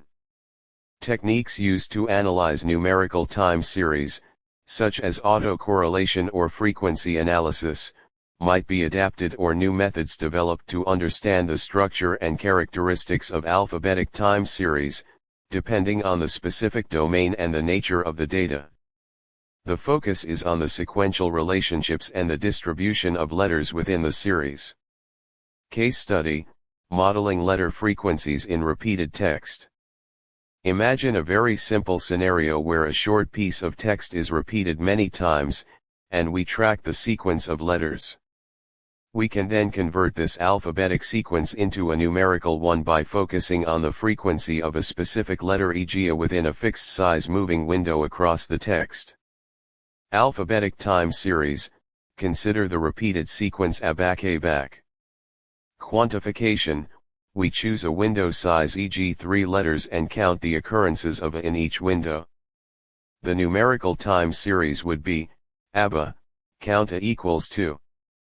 BAA, count A equals 2. AAC, count A equals 2. ACA, count A equals 2. CAB, count A equals 1. ABA, count A equals 2. BAA, count A equals 2. AAC, count A equals 2. And so on. The resulting numerical time series is 2, 2, 2, 2, 1, 2, 2, 2. ARMA application conceptual: we could then hypothetically try to fit an ARMA model to this numerical time series of A frequencies. If the original text had underlying patterns in the arrangement of A's, the AR component might capture the autocorrelation, e.g. if a high frequency of A is often followed by another high frequency, and the MA component could account for random fluctuations in the local letter arrangements. As alphabetic scattering is not a recognized term, we can only build a potential understanding based on the meanings of its constituent words. Imagine letters of an alphabet, like the English A through Z, being dispersed or spread out in a way that lacks order or a clear pattern. This dispersal could be visual, such as letters scattered randomly on a page, not forming words or sentences. It could also be conceptual, referring to the uneven or haphazard way in which knowledge or use of an alphabet might spread within a community or across different groups. Think of seeds scattered by the wind: some land in fertile ground and take root, while others fall on barren land. Similarly, alphabetic scattering might metaphorically describe the uneven adoption or understanding of literacy within a population. Another interpretation could relate to the study of how letters are distributed statistically within a language. If the distribution of letters deviated significantly from expected frequencies and appeared more random or scattered, one might, in a non-standard way, describe this as alphabetic scattering. Case study: archaeological dig site letter fragments. Imagine an archaeological dig uncovering fragments of ancient pottery. On these shards are individual, isolated letters from an early alphabet, scattered across different pieces and locations. Due to the fragmentation and dispersal over time, the letters do not form recognizable words or coherent text. Each shard bears only one or a few letters, seemingly randomly distributed across the site. This scenario could be considered an example of alphabetic scattering in a literal, physical sense. The original ordered sequence of letters forming words and sentences has been broken and spread out, leaving behind a scattered collection of individual alphabetic elements, making reconstruction of the original message or text extremely challenging, if not impossible. This illustrates the idea of alphabetic components being dispersed without discernible order or connection. Alphabet artifact refers to a physical object from the past that bears inscriptions or features related to an alphabet. This could be anything from ancient stone tablets or pottery shards with early alphabetic writing to more recent items used for teaching or displaying the alphabet, like alphabet blocks or primers. The significance of an alphabet artifact lies in the information it can provide about the history and evolution of writing systems, the languages that used them, and the cultures that created them. Studying these artifacts helps us trace the development of how humans have encoded and transmitted knowledge through alphabetic symbols. Case study: maintaining a COBOL banking system. Many financial institutions still rely on core banking systems written in COBOL, a programming language prevalent in the mid-20th century. This COBOL codebase is a significant alphabet artifact. It embodies the programming paradigms and data structures of that era. Modern programmers maintaining these systems act like linguists deciphering an older form of their craft, needing specialized skills to understand the logic and make necessary updates while preserving the system's critical functionality. This legacy code, though sometimes challenging to work with, remains a vital artifact of the bank's technological history. Retrograde in the context of writing refers to writing that proceeds in the opposite direction to the usual direction of a particular script. For example, in scripts that typically run from left to right like the Latin alphabet, retrograde writing would go from right to left. This can sometimes be found in ancient inscriptions, either consistently or alternating with left to right lines in a style called boustrophédon, meaning as the ox turns while plowing a field. In boustrophédon, one line is written left to right, and the next is written right to left, with the letters often reversed in the right to left lines to maintain proper orientation. Retrograde writing can also occur intentionally for specific purposes, such as creating mirror images or in codes and ciphers. Understanding retrograde writing is important for deciphering ancient texts and studying the historical development of writing practices. Case study: debugging heavily asynchronous JavaScript. Modern web applications often utilize asynchronous JavaScript to handle tasks without blocking the user interface. Code written with extensive async await or promise chaining can create execution flows that are not strictly linear. When debugging such code, developers often need to trace the sequence of events backward from a specific outcome, e.g. an error or unexpected state, through a complex web of asynchronous calls and callbacks. This process of understanding the program's behavior by working backward through its non-sequential execution flow mirrors the challenges of deciphering retrograde writing. A caret is a proofreading symbol used to indicate where something is to be inserted into text. It can point upwards to show where a letter, word, or punctuation mark is missing and should be added above the line, or it can be used within the line to mark the exact insertion point, with the added text often written in the margin or above the line with a connecting line. In modern digital text editing, the caret is often represented by a blinking vertical bar that indicates the insertion point for new text. While the visual representation might differ slightly between traditional proofreading and digital interfaces, the fundamental purpose remains the same: to signify a place where a correction or addition needs to be made to the existing text. Case study: pre-digital legal contract amendments. Before digital word processing, lawyers drafting contracts would mark corrections and additions on typed drafts using proofreading symbols like the caret. A missing phrase would be indicated with a caret at the insertion point, and the phrase written in the margin with a connecting line. The secretary would then retype the document, using the carets as precise guides for incorporating the amendments into the final version. This process highlights the caret's crucial role in ensuring accurate revisions in written documents before electronic editing tools. As alphametic absorbance is not a recognized term, we can only construct a potential meaning by considering alphabetic relating to an alphabet and absorbance the capacity to take in or represent something. The addition of matic might suggest a more systematic, mathematical, or automated approach to this absorbance. Therefore, alphametic absorbance could hypothetically describe a quantifiable measure of how effectively an alphabet or a system based on an alphabet can capture or represent specific features of a language or data.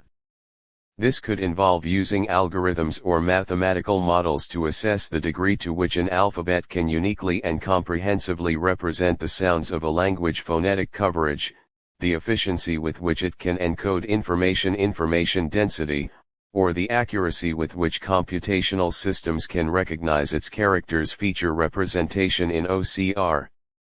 The matic part implies a move towards a more formalized or automated analysis, suggesting that instead of subjective assessments, alphametic absorbance would involve specific metrics or computational methods to evaluate this representational capacity.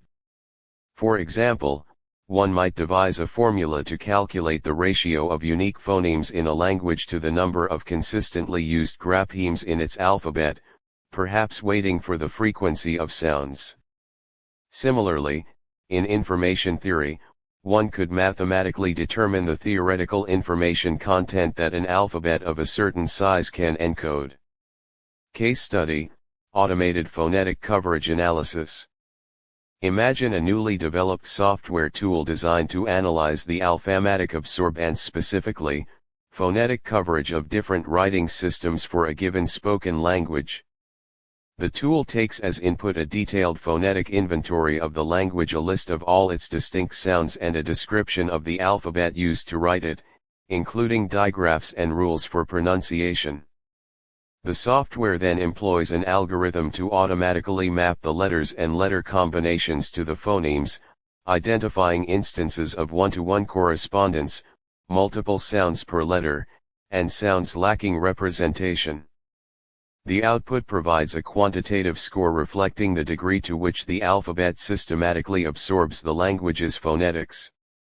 For instance, it might highlight that 85% of phonemes have unique graphemic representations, while 10% are represented by digraphs, and 5% lack a consistent written form. This automated analysis would provide a measure of alphametic absorbance in terms of phonetic coverage, offering a more objective way to compare the suitability of different alphabets for a language. While a definitive and universally recognized list of alphabetical gambits in chess does not exist as a formal classification, we can identify several well-known gambits whose names start with different letters of the alphabet. These are individual openings where a player sacrifices material, usually a pawn, for the sake of gaining an advantage in development, space, or initiative.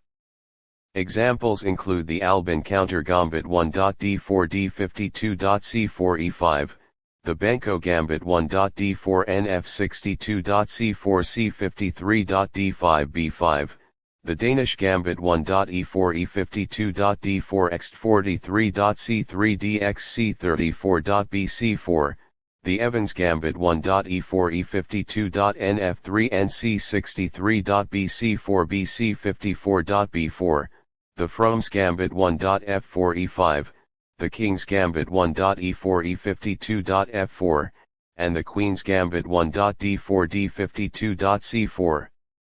These are just a few examples, and many other gambits in chess could be listed alphabetically based on their conventional names. Case study: consider the King's gambit 1.e4 e52.f4. In this aggressive opening, white immediately sacrifices a pawn on the second move. The primary goal is to quickly open the F file for attack, gain central space with the pawn on e4, and disrupt black's pawn structure. A classic example of its effectiveness can be seen in historical games where white achieved rapid piece development and launched powerful attacks against a less developed black king. However, the king's gambit is also considered risky, as black can often decline the gambit or accept it and aim for a solid defensive setup, potentially exploiting white's weakened kingside later in the game. The strategic and tactical complexities arising from this early pawn sacrifice make the king's gambit a compelling case study in risk versus reward in chess openings. Alphanumerical synthesis involves combining alphabetic characters and numeric digits in a meaningful way, often to create unique identifiers, codes, or labels. This process requires a systematic approach to ensure clarity, consistency, and often, the encoding of specific information within the alphanumeric string. For instance, product codes frequently use letters to denote categories or manufacturers and numbers to specify individual items or production dates. Similarly, license plates and serial numbers rely on alphanumeric combinations for unique identification. The design of an effective alphanumerical synthesis considers factors such as the desired length of the string, the number of unique items or categories to be represented, and the need to avoid ambiguity between similar-looking characters or sequences. Furthermore, depending on the application, the synthesis might incorporate checksums or other error detection mechanisms to ensure data integrity. Ultimately, the goal of alphanumerical synthesis is to create concise and informative identifiers that serve a specific purpose, whether it's tracking inventory, identifying individuals, or categorizing information. Case study: consider the International Standard Book Number ISBN as a case study in alphanumerical synthesis. The ISBN is a unique commercial book identifier. The current 13-digit ISBN structure exemplifies a well-designed alphanumeric system. It begins with a 3-digit prefix, currently 978 or 979, followed by a group identifier indicating the country, geographical region, or language area, then a publisher identifier, a title identifier, and finally a single check digit. This structure effectively synthesizes numerical information to categorize and uniquely identify each published book. The inclusion of the check digit, calculated using a specific modulo 10 system, provides a crucial layer of error detection, ensuring that even a single transposition or incorrect digit in the ISBN can be identified. The ISBN system demonstrates how a carefully constructed alphanumeric code can facilitate efficient cataloging, distribution, and sales tracking within a complex global industry, highlighting the practical application and benefits of systematic alphanumerical synthesis. Alphabetic completion refers to the task of determining the missing letter or letters in a sequence that follows a discernible pattern based on the alphabet. This can involve simple forward or backward progression, e.g. A, B, C, underscore, Z, Y, X, underscore, patterns with skips, e.g. A, C, E, underscore, B, F, J, underscore, or more complex cyclical or interwoven sequences. The goal is to identify the underlying rule governing the given letters and then apply that rule to find the missing element. Alphabetic completion exercises are often used in aptitude tests and puzzles to assess logical reasoning, pattern recognition, and familiarity with the order of the alphabet. The difficulty can range from straightforward linear progressions to more intricate patterns requiring the solver to identify the specific relationship between the letters in the given sequence. Case: consider the sequence B, E, H, K, underscore. To solve this alphabetic completion problem, we need to identify the pattern. Examining the alphabetical positions, B is the second letter, E is the fifth, H is the eighth, and K is the 11th. The difference between consecutive letter positions is consistently 3. 5-2 equals 3, 8-5 equals 3, 11-8 equals 3. Therefore, the next letter in the sequence should be the 11th letter plus 3, which is the 14th letter of the alphabet. The 14th letter is N. Thus, the completed sequence is B, E, H, K, N.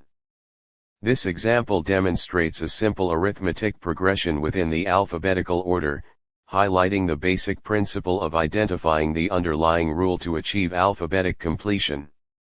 To build a road is so much simpler than to think of what the country really needs. A roadless marsh is seemingly as worthless to the alphabetical conservationist as an undrained one was to the empire builders. Solitude, the one natural resource still undue of alphabets, is so far recognized as valuable only by ornithologists and cranes. Thus always does history, whether or marsh or marketplace, end in paradox. The ultimate value in these marshes is wildness, and the crane is wildness incarnate. Aldo Leopold. Conclusion: the alphabet as a living tapestry of human ingenuity. The journey through the labyrinthine history and multifaceted impact of alphabets reveals a profound narrative. Alphabets are not mere tools for communication but dynamic ecosystems that mirror the evolution of human thought, culture, and technology. From the proto-Sinaitic carvings of Canaanite workers to the algorithmic precision of Unicode, alphabets have served as both architects and artifacts of civilization, shaping societies while being reshaped by them. This course has woven together threads of linguistics, history, psychology, and technology to illuminate the alphabet's role as a mediator between the tangible and the abstract, the individual and the collective, the past and the future. 1. The paradox of structure and fluidity. Alphabets embody a paradox. They impose order through standardized symbols, yet thrive on adaptability. The Phoenician abjad's transformation into the Greek alphabet, a system enriched by repurposing consonants into vowels, exemplifies this duality. Similarly, the Latin script's global dominance, achieved through colonial expansion and digital standardization, contrasts with its localized mutations, from the Samiang to Vietnamese diacritics. This tension between uniformity and diversity underscores a core truth: alphabets are not static relics but living systems, evolving to encode new sounds, ideologies, and identities.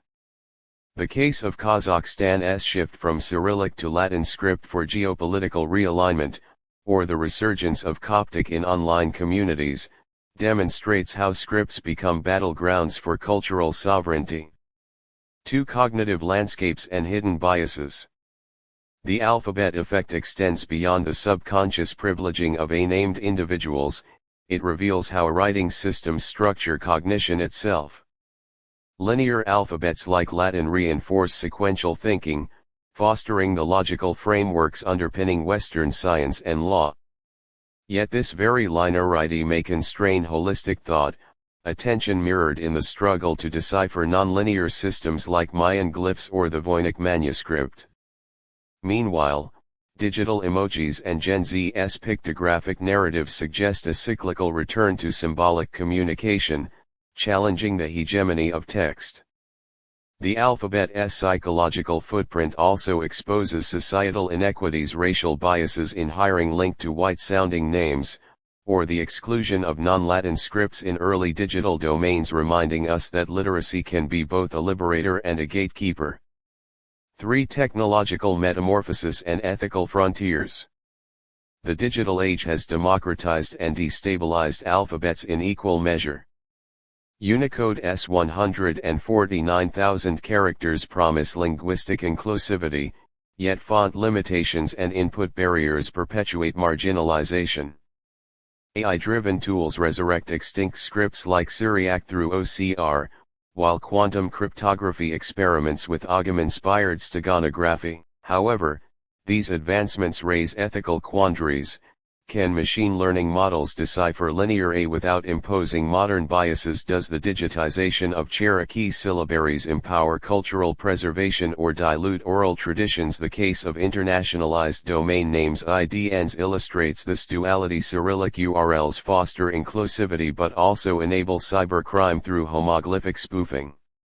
Technology, like the Phoenician traders of old, spreads alphabets as both bridges and weapons. For the unwritten future, beyond human-centric scripts. As humanity confronts existential frontiers, AI, quantum computing, interstellar communication, alphabets face their greatest metamorphosis. Neural implants may render text obsolete, while astrolinguists design fractal-based scripts for extraterrestrial dialogue, echoing the heptapod glyphs in Arrival. Yet, these futures also demand reckoning with the past. How do we preserve the tactile wisdom of cuneiform or the communal storytelling of oral cultures in a digitized world? The Zuni people's hybrid script, blending Latin characters with petroglyphs in VR, offers a model, a symbiosis of tradition and innovation where alphabets become immersive experiences rather than static symbols. Final reflection: the alphabet as civilization's mirror. To study alphabets is to study humanity itself, our thirst for order, our capacity for creativity, our contradictions of inclusion and exclusion. From the accounting tokens of Mesopotamia to the blockchain's cryptographic ledgers, writing systems have externalized memory, reshaping cognition and power structures. Yet, as the Rosetta Stone's rediscovery and the Dead Sea Scrolls' multilingual layers reveal, every script carries the fingerprints of its creators and the scars of its historical journey.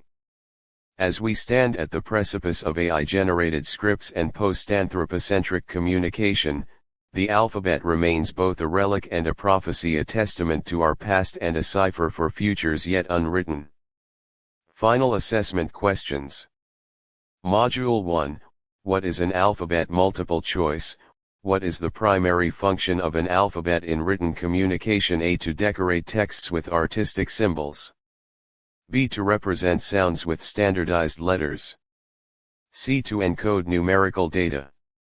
D. To replace spoken language entirely. Short answer: define an alphabet in your own words, based on the course's description of it as a standardized set of letters representing sounds. Reflective: how well does the alphabet of your native language align with the ideal of one sound per letter? Provide one example of an inconsistency. Module 2, the diversity of alphabets. Multiple choice: approximately how many alphabets are estimated to be in use worldwide today? A. 10 to 20. B. 50 to 75. C. 100 to 150. D. 200 to 250.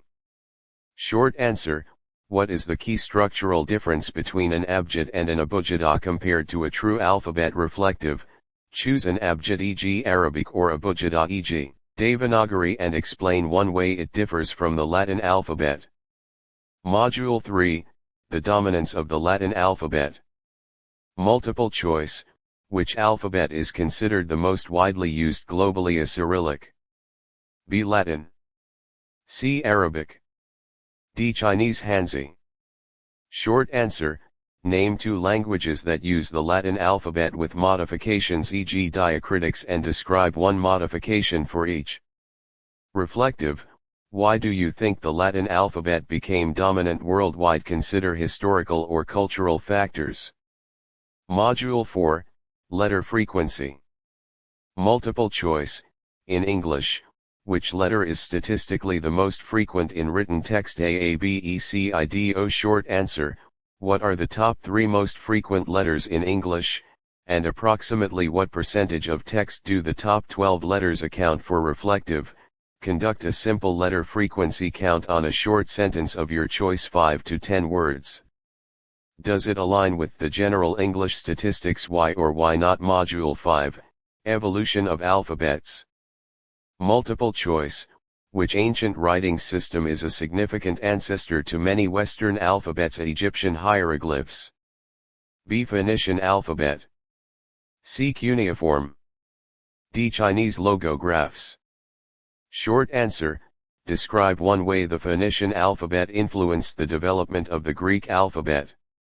Reflective, create a brief timeline 3 to 5 steps tracing the evolution of a single Latin letter, e.g. A back to its Phoenician origins. Module 6, Bet Theory and Alphabets. Multiple choice, what is a key mathematical component of Bet theory? A. Emotional analysis. B. Probability assessment. C. Artistic interpretation. D. Historical reconstruction. Short answer, suggest one metaphorical connection between Bet theory, e.g. probability or risk, and the use of alphabets in language. Reflective, how might the risk of misinterpreting a word due to orthographic inconsistencies relate to decision-making in Bet theory? Module 7, the alphabet effect. Multiple choice, according to studies, how do grades tend to differ for students with names later in the alphabet? A. They are slightly higher. B. They are slightly lower. C. They are unaffected. D. They vary randomly. Short answer, what is the alphabet effect, and provide one example of how it influences perceptions or outcomes. Reflective, reflect on a personal experience where alphabetical order might have subtly influenced a decision or outcome.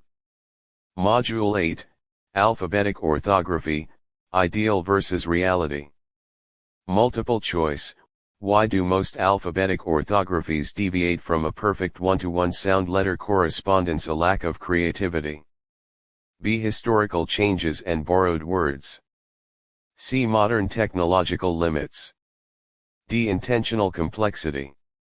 Short answer, identify one example of a silent letter and one example of a letter representing multiple sounds in English. Reflective, analyze the orthography of a language you know. How does it deviate from the ideal of one sound per letter? Additional topics and case studies. Multiple choice, what was the significance of the Proto-Sinaitic script in alphabet history? A. It was the first fully vocalic alphabet. B. It was the first known consonantal alphabet, abjad.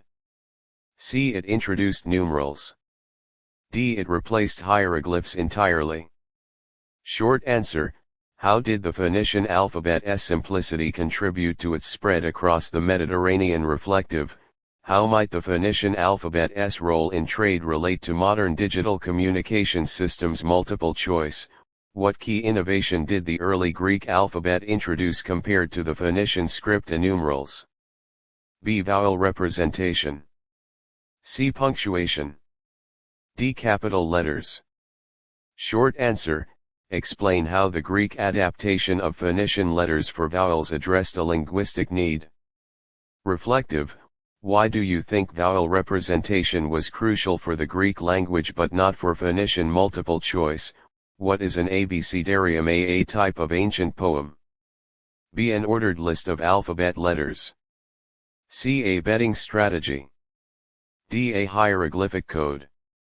Short answer, what is the purpose of a pangram, and how might it have been used in ancient Greece? Reflective, create a short pangram using all letters in English and reflect on the challenge of doing so. Multiple choice, what facilitated the standardization of the Greek alphabet by the 4th century BCE? The invention of printing. B. Athens' adoption of the Ionic script. C. Roman conquest. D. Phoenician trade. Short answer, how did the Latin alphabet evolve from the Etruscan script? Reflective, why do you think the Latin alphabet needed to expand over time to include letters like J and W? Multiple choice, what is the butterfly alphabet? A script used by ancient naturalists. B. A photographic collection of wing patterns resembling letters. C. A betting system based on nature. D. A type of hieroglyphic writing. Short answer, what is a lipogram, and how does it demonstrate the flexibility of language? Reflective, attempt to write a short sentence 5 to 7 words without the letter E.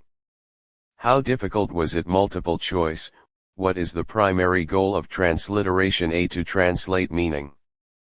B. To represent text in another script. C. To simplify pronunciation. D. To encode secret messages.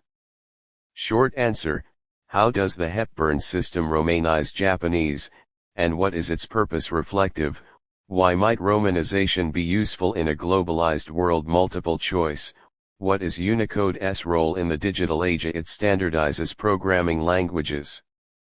B. It encodes characters from multiple scripts. C. It replaces all physical alphabets. D. It limits digital text to Latin letters. Short answer: how has Unicode supported the preservation of endangered scripts like Cherokee? Reflective: what challenges might still exist in digitizing non-Latin scripts? Multiple choice: what does Grossweiler argue about the alphabet effect? It only applies to alphabetic systems. B. It's the capacity to externalize memory that matters. C. It has no cognitive impact. D. It's solely a technological phenomenon. Short answer: how did Mesopotamian clay tokens evolve into cuneiform script? Reflective: how might externalizing memory through writing influence abstract thinking? Short answer: what is an alphabet tuple, and how could it apply to DNA? Reflective: how has this course changed your understanding of alphabets as more than just letters? Advanced final assessment questions. Module 1: what is an alphabet analysis? How does the concept of an alphabet as a standardized set of letters differ from earlier pictographic systems like Egyptian hieroglyphs? In terms of abstraction. Synthesis: propose a hypothetical alphabet for a language with only 5 distinct phonemes. What challenges might arise in its design? Evaluation: argue whether the definition of an alphabet should include abjads and abujadas, or if it should be restricted to systems with explicit vowel representation. Module 2: the diversity of alphabets. Analysis: compare the structural complexity of an abjad e.g. Hebrew and an abujada e.g. Thai. How do these differences reflect the phonology of their respective languages? Synthesis: design a brief outline for a new writing system that blends features of an abjad and a true alphabet. What would be its advantages and limitations? Evaluation: assess the claim that the diversity of alphabets 100 to 150 worldwide is diminishing due to globalization and the dominance of the Latin script. Module 3: the dominance of the Latin alphabet.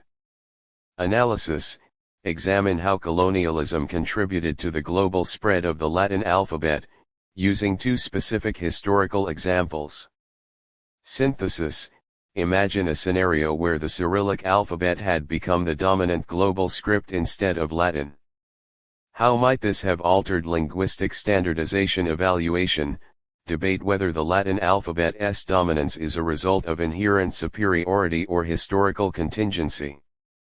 Module 4: letter frequency. Analysis: analyze why the letter E is the most frequent in English but not necessarily in other languages using the Latin alphabet, e.g. Spanish or German. Synthesis: develop a method to predict letter frequency shifts in English over the next century, considering technological and cultural influences. Evaluation: evaluate the usefulness of letter frequency analysis in modern cryptography compared to its historical applications. Module 5: evolution of alphabets. Analysis: trace the evolution of the letter A from Proto-Sinaitic to Latin, explaining how its phonetic value and shape changed over time. Synthesis: propose an alternative evolutionary path for the Greek alphabet if it had not adopted vowels from Phoenician symbols. Evaluation: assess the role of trade versus cultural exchange in the dissemination of the Phoenician alphabet across the Mediterranean. Module 6: Bet theory and alphabets. Analysis: explore how the concept of expected value in bet theory could be applied to the likelihood of correctly decoding an ambiguous orthographic system. Synthesis: create a theoretical model linking the psychological biases in bet theory, e.g. loss aversion to the adoption of new alphabets in ancient societies. Evaluation: critique the idea that orthographic inconsistencies in alphabets represent a risk analogous to gambling, using evidence from English and another language. Module 7, The Alphabet Effect. Analysis, investigate how the alphabet effect might influence hiring biases beyond name order, considering cultural perceptions of foreign names. Synthesis, design an experiment to test whether alphabetical order affects decision-making in a digital context, e.g. online lists. Evaluation, argue whether the alphabet effect is a significant factor in modern society or an outdated artifact of pre-digital organization.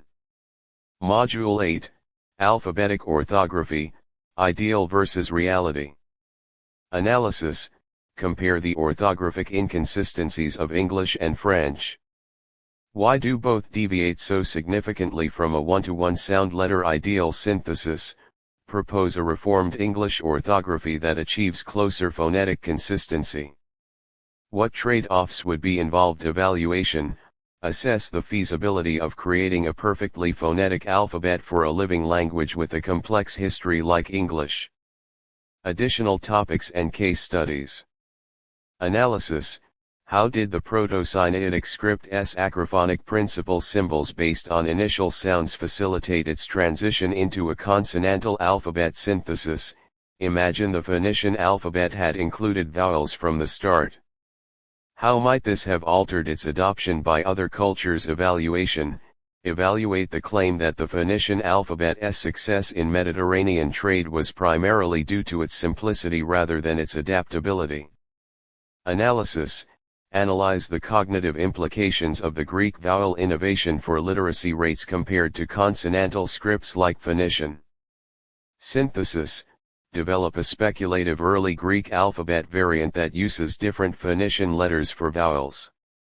How might this affect its readability? Evaluation, debate whether the Greek alphabet's vowel inclusion was a linguistic necessity or a cultural preference. Analysis, examine the role of an abecedarium in ancient education. How might it have shaped early literacy practices? Synthesis, construct a modern abecedarium for the Latin alphabet with mnemonic devices for each letter. How would it aid learning? Evaluation, assess the potential educational value of pangrams in teaching alphabetic systems today versus in ancient Greece. Analysis, investigate how Athens' adoption of the Ionic script in 403 BCE influenced the standardization of Greek literature. Synthesis, propose an alternative standardization process for the Greek alphabet without Athenian influence. What might have changed? Evaluation, evaluate the long-term cultural impact of the Latin alphabet's derivation from the Etruscan script versus a direct Greek adoption. Analysis, explore how J.O.L.A.L.F's butterfly alphabet reflects human pattern recognition in natural forms. Synthesis, create a conceptual nature-inspired alphabet based on a different species, e.g. bird feathers. How would it function visually? Evaluation, critique the artistic versus linguistic value of lipograms, using Georges Peric's La Disparition as a reference point. Analysis, compare the Hepburn romanization system with another method, e.g. Kunre-Shiki. What are the trade-offs in accuracy versus accessibility? Synthesis, design a transliteration system for an abugida, e.g. Devanagari into Latin script. What challenges would you face? Evaluation, argue whether transliteration systems like Hepburn reinforce or undermine linguistic diversity in a globalized world. Analysis, analyze how Unicode's inclusion of the Cherokee syllabary has impacted its cultural revitalization versus its practical use. Synthesis, propose a new Unicode block for a hypothetical alien script with nonlinear features. What encoding challenges would arise? Evaluation, assess the ethical implications of digitizing endangered scripts. Does it preserve culture or commodify it? Analysis, how does Grossweiler's reinterpretation of the alphabet effect through Mesopotamian tokens challenge Logan's original theory? Synthesis, develop a hypothesis linking the externalization of memory in cuneiform to the development of early scientific thought. Evaluation, debate whether the transition from tokens to cuneiform was a more significant cognitive leap than the invention of alphabetic writing.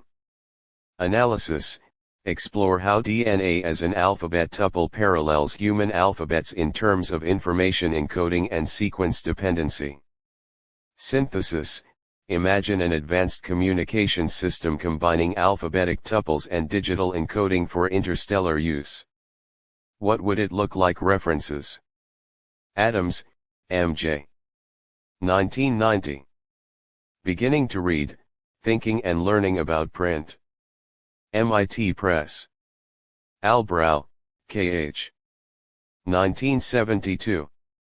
The English Writing System, Notes Towards a Description. Schools Council Program in Linguistics and English Teaching.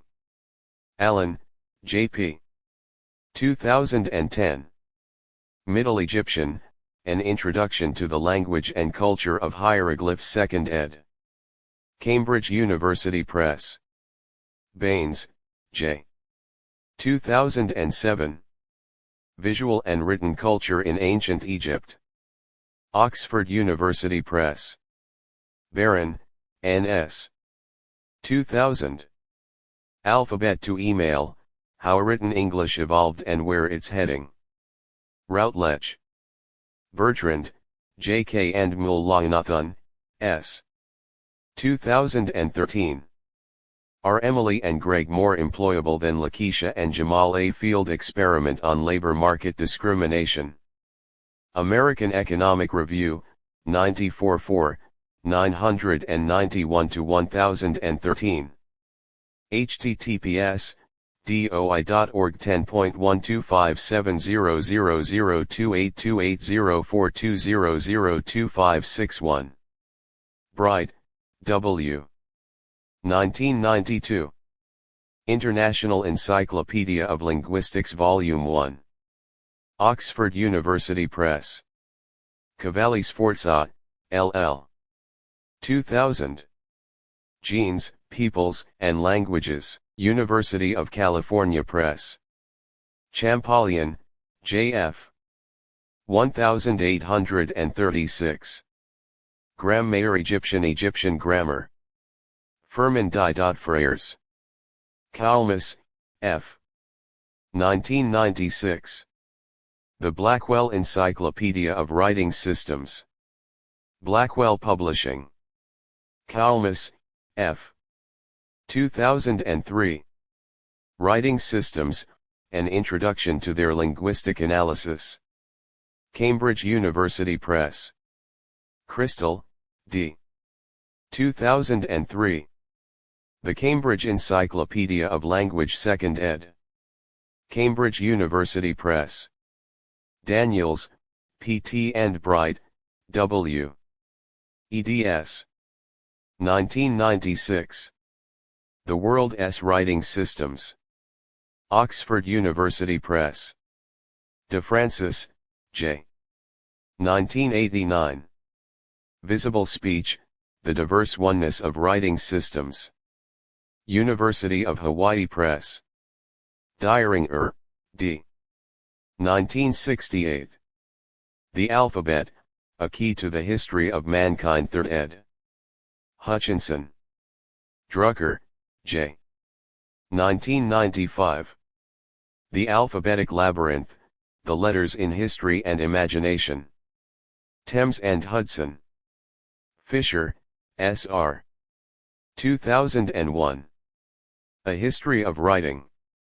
Reaction Books. J.O.L.F, I.J. 1963. A Study of Writing 2nd ed. University of Chicago Press.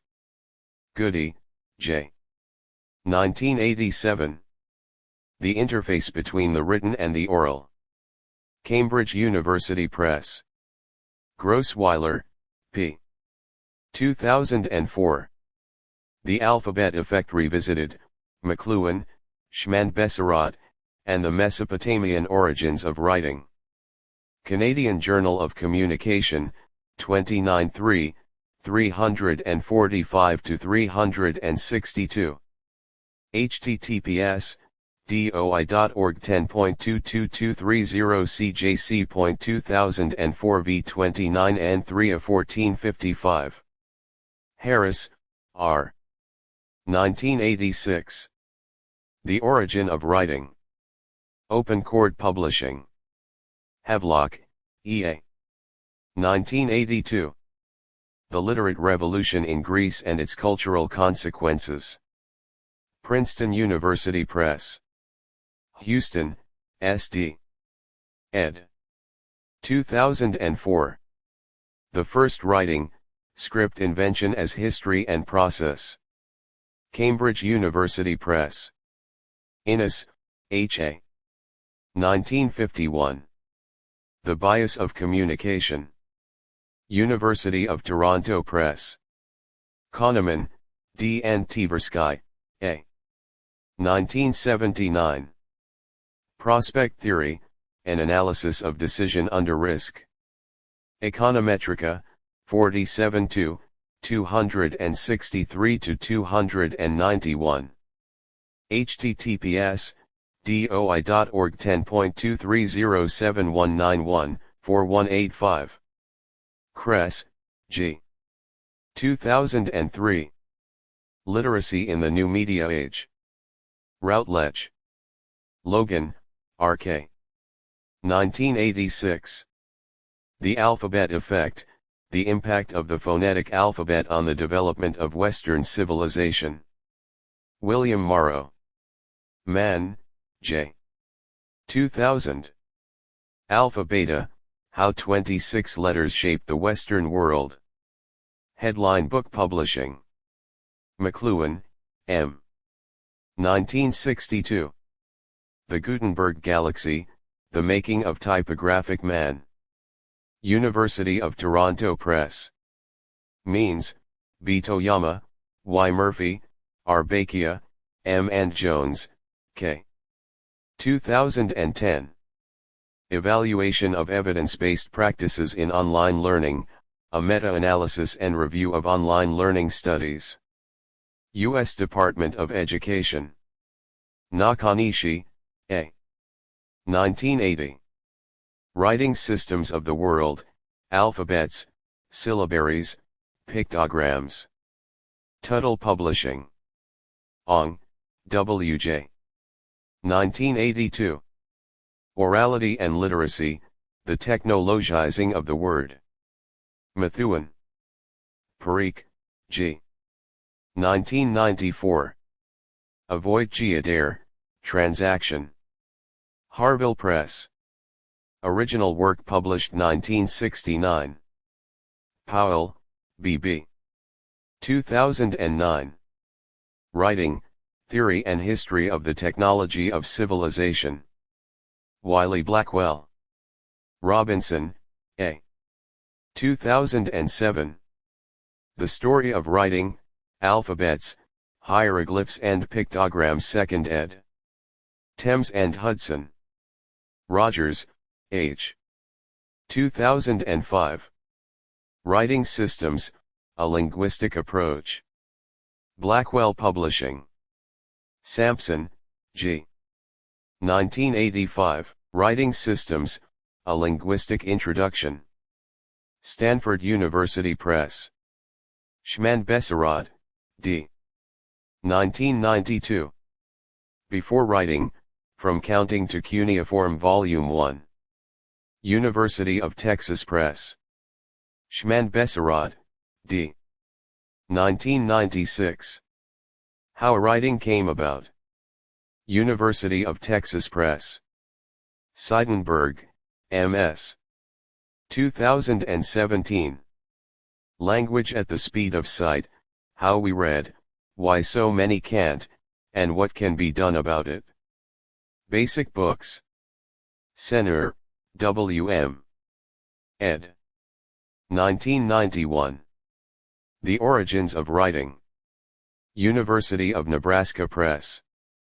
Schlein, L. 1998. The Alphabet versus the Goddess, The Conflict Between Word and Image. Viking. Sproat, R. 2010. Language, Technology, and Society. Oxford University Press. Tversky, A. and Kahneman, D. 1992. Advances in Prospect Theory, Cumulative Representation of Uncertainty. Journal of Risk and Uncertainty, 5-4, 297-323. https doi.org 10.1007bf00122574. Unicode Consortium. 2023. Unicode Standard Version 15.0. Unicode Incorporated https www.unicode.org versions Unicode 15.0.0. Vandermeer, L.B. and Enyon, E. eds. 2000. The Etruscan Script, Its Origins and Development. British Museum Press. Walker, C.B.F. 1987. Cuneiform. British Museum Press. Woods, C. ed. 2010. Visible Language, Inventions of Writing in the Ancient Middle East and Beyond. Oriental Institute Museum Publications. J.O.L.L.F, G. 2010. The Study of Language 4th ed.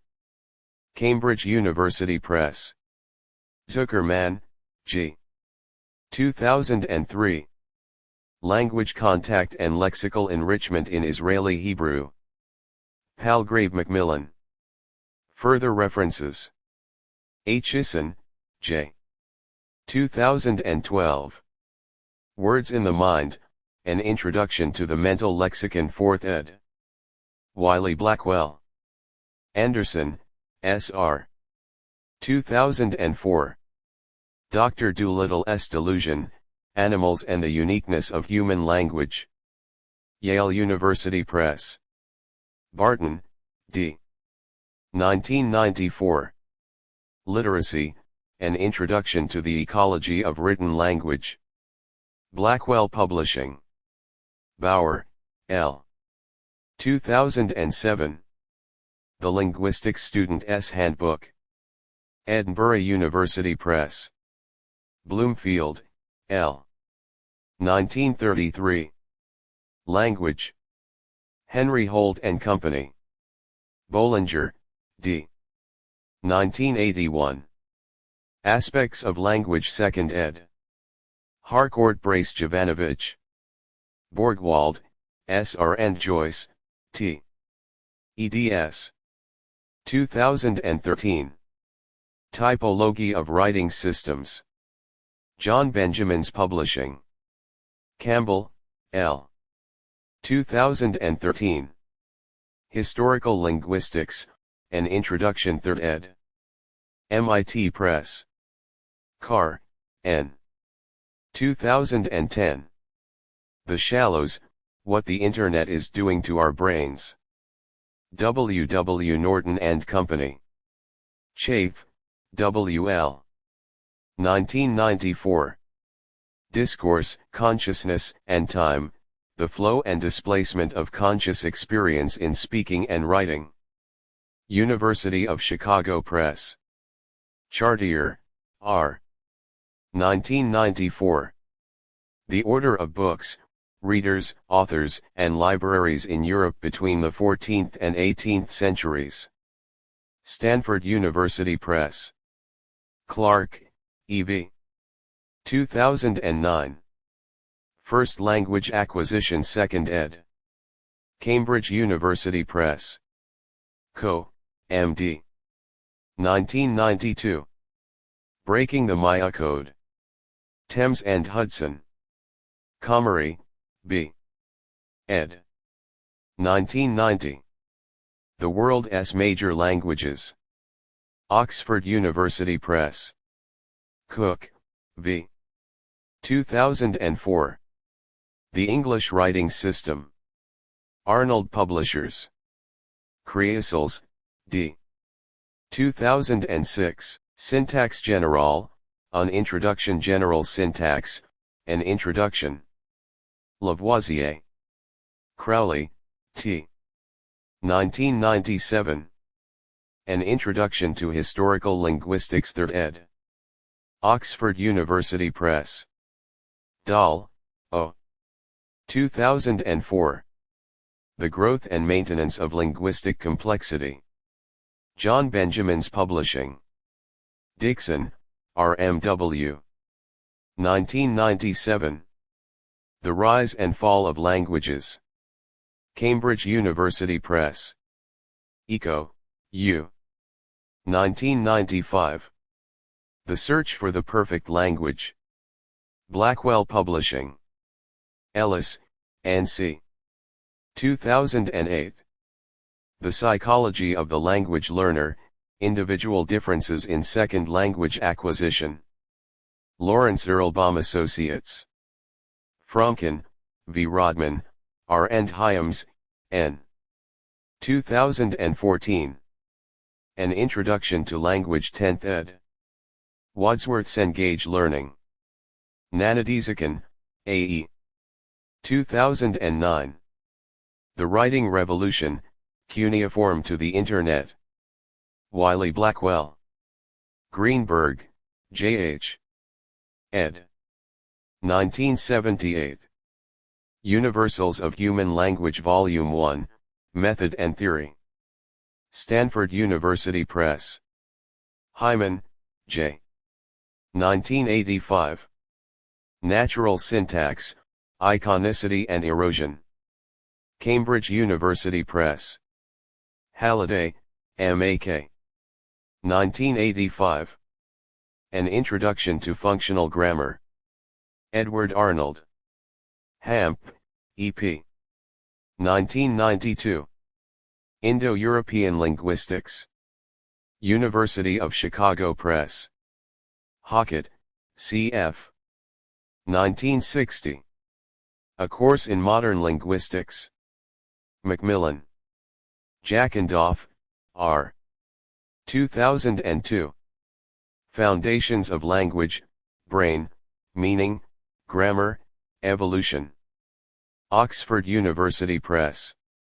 Joseph, B.D. and Janda, R.D. eds. 2003. The Handbook of Historical Linguistics. Blackwell Publishing. Kiparski, P. 1982. Explanation in Phonology. Forus Publications. Leibov, W. 1994. Principles of Linguistic Change, Internal Factors Volume 1. Blackwell Publishing.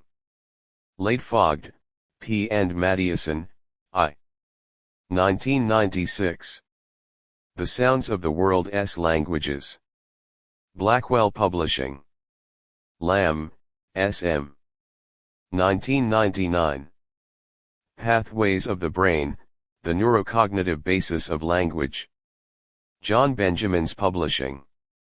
Lehman, W.P. 1992. Historical Linguistics, An Introduction 3rd ed. Routledge. Lepshai, G. ed. 1994. History of Linguistics Volume 1, The Eastern Traditions of Linguistics. Longman. Lieberman, P. 1991. Uniquely Human, The Evolution of Speech, Thought, and Selfless Behavior. Harvard University Press. Lyons, J. 1968. Introduction to Theoretical Linguistics. Cambridge University Press. Merrill, R. and Gill, J. eds. 2006. Linguistic Universals. Cambridge University Press. Matthews, P.H. 1991.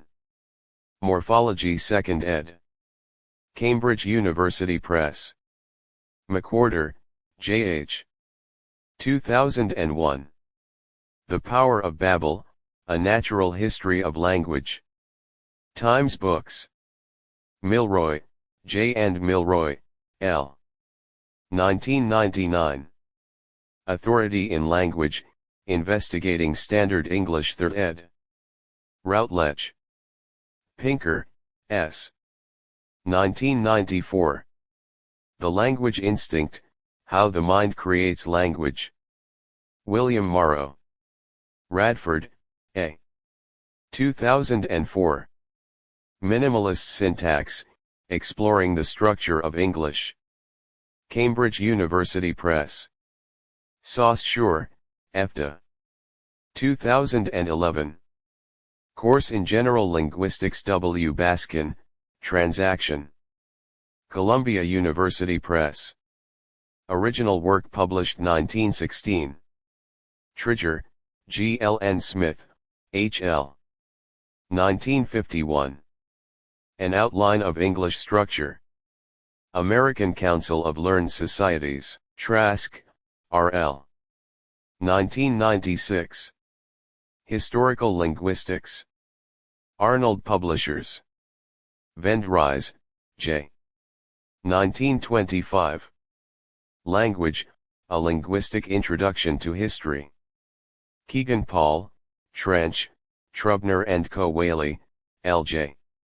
1997. Introduction to Typology, The Unity and Diversity of Language. Sage Publications. Wolf, M. 2007. Proust and the Squid, The Story and Science of the Reading Brain. HarperCollins.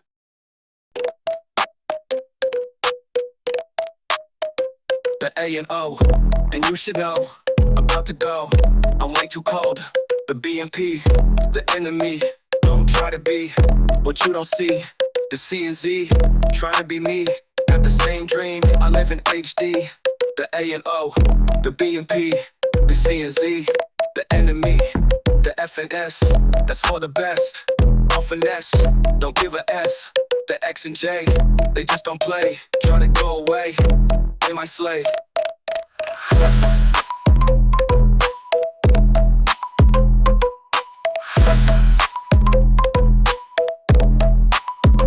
The A and O.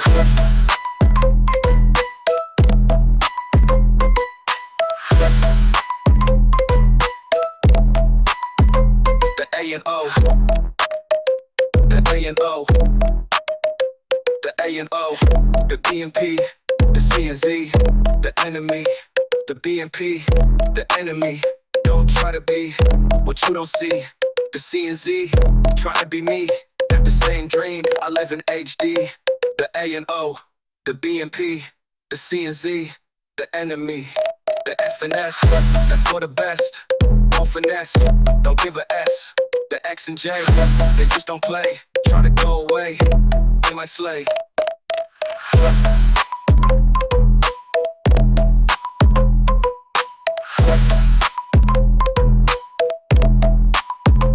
The A and O.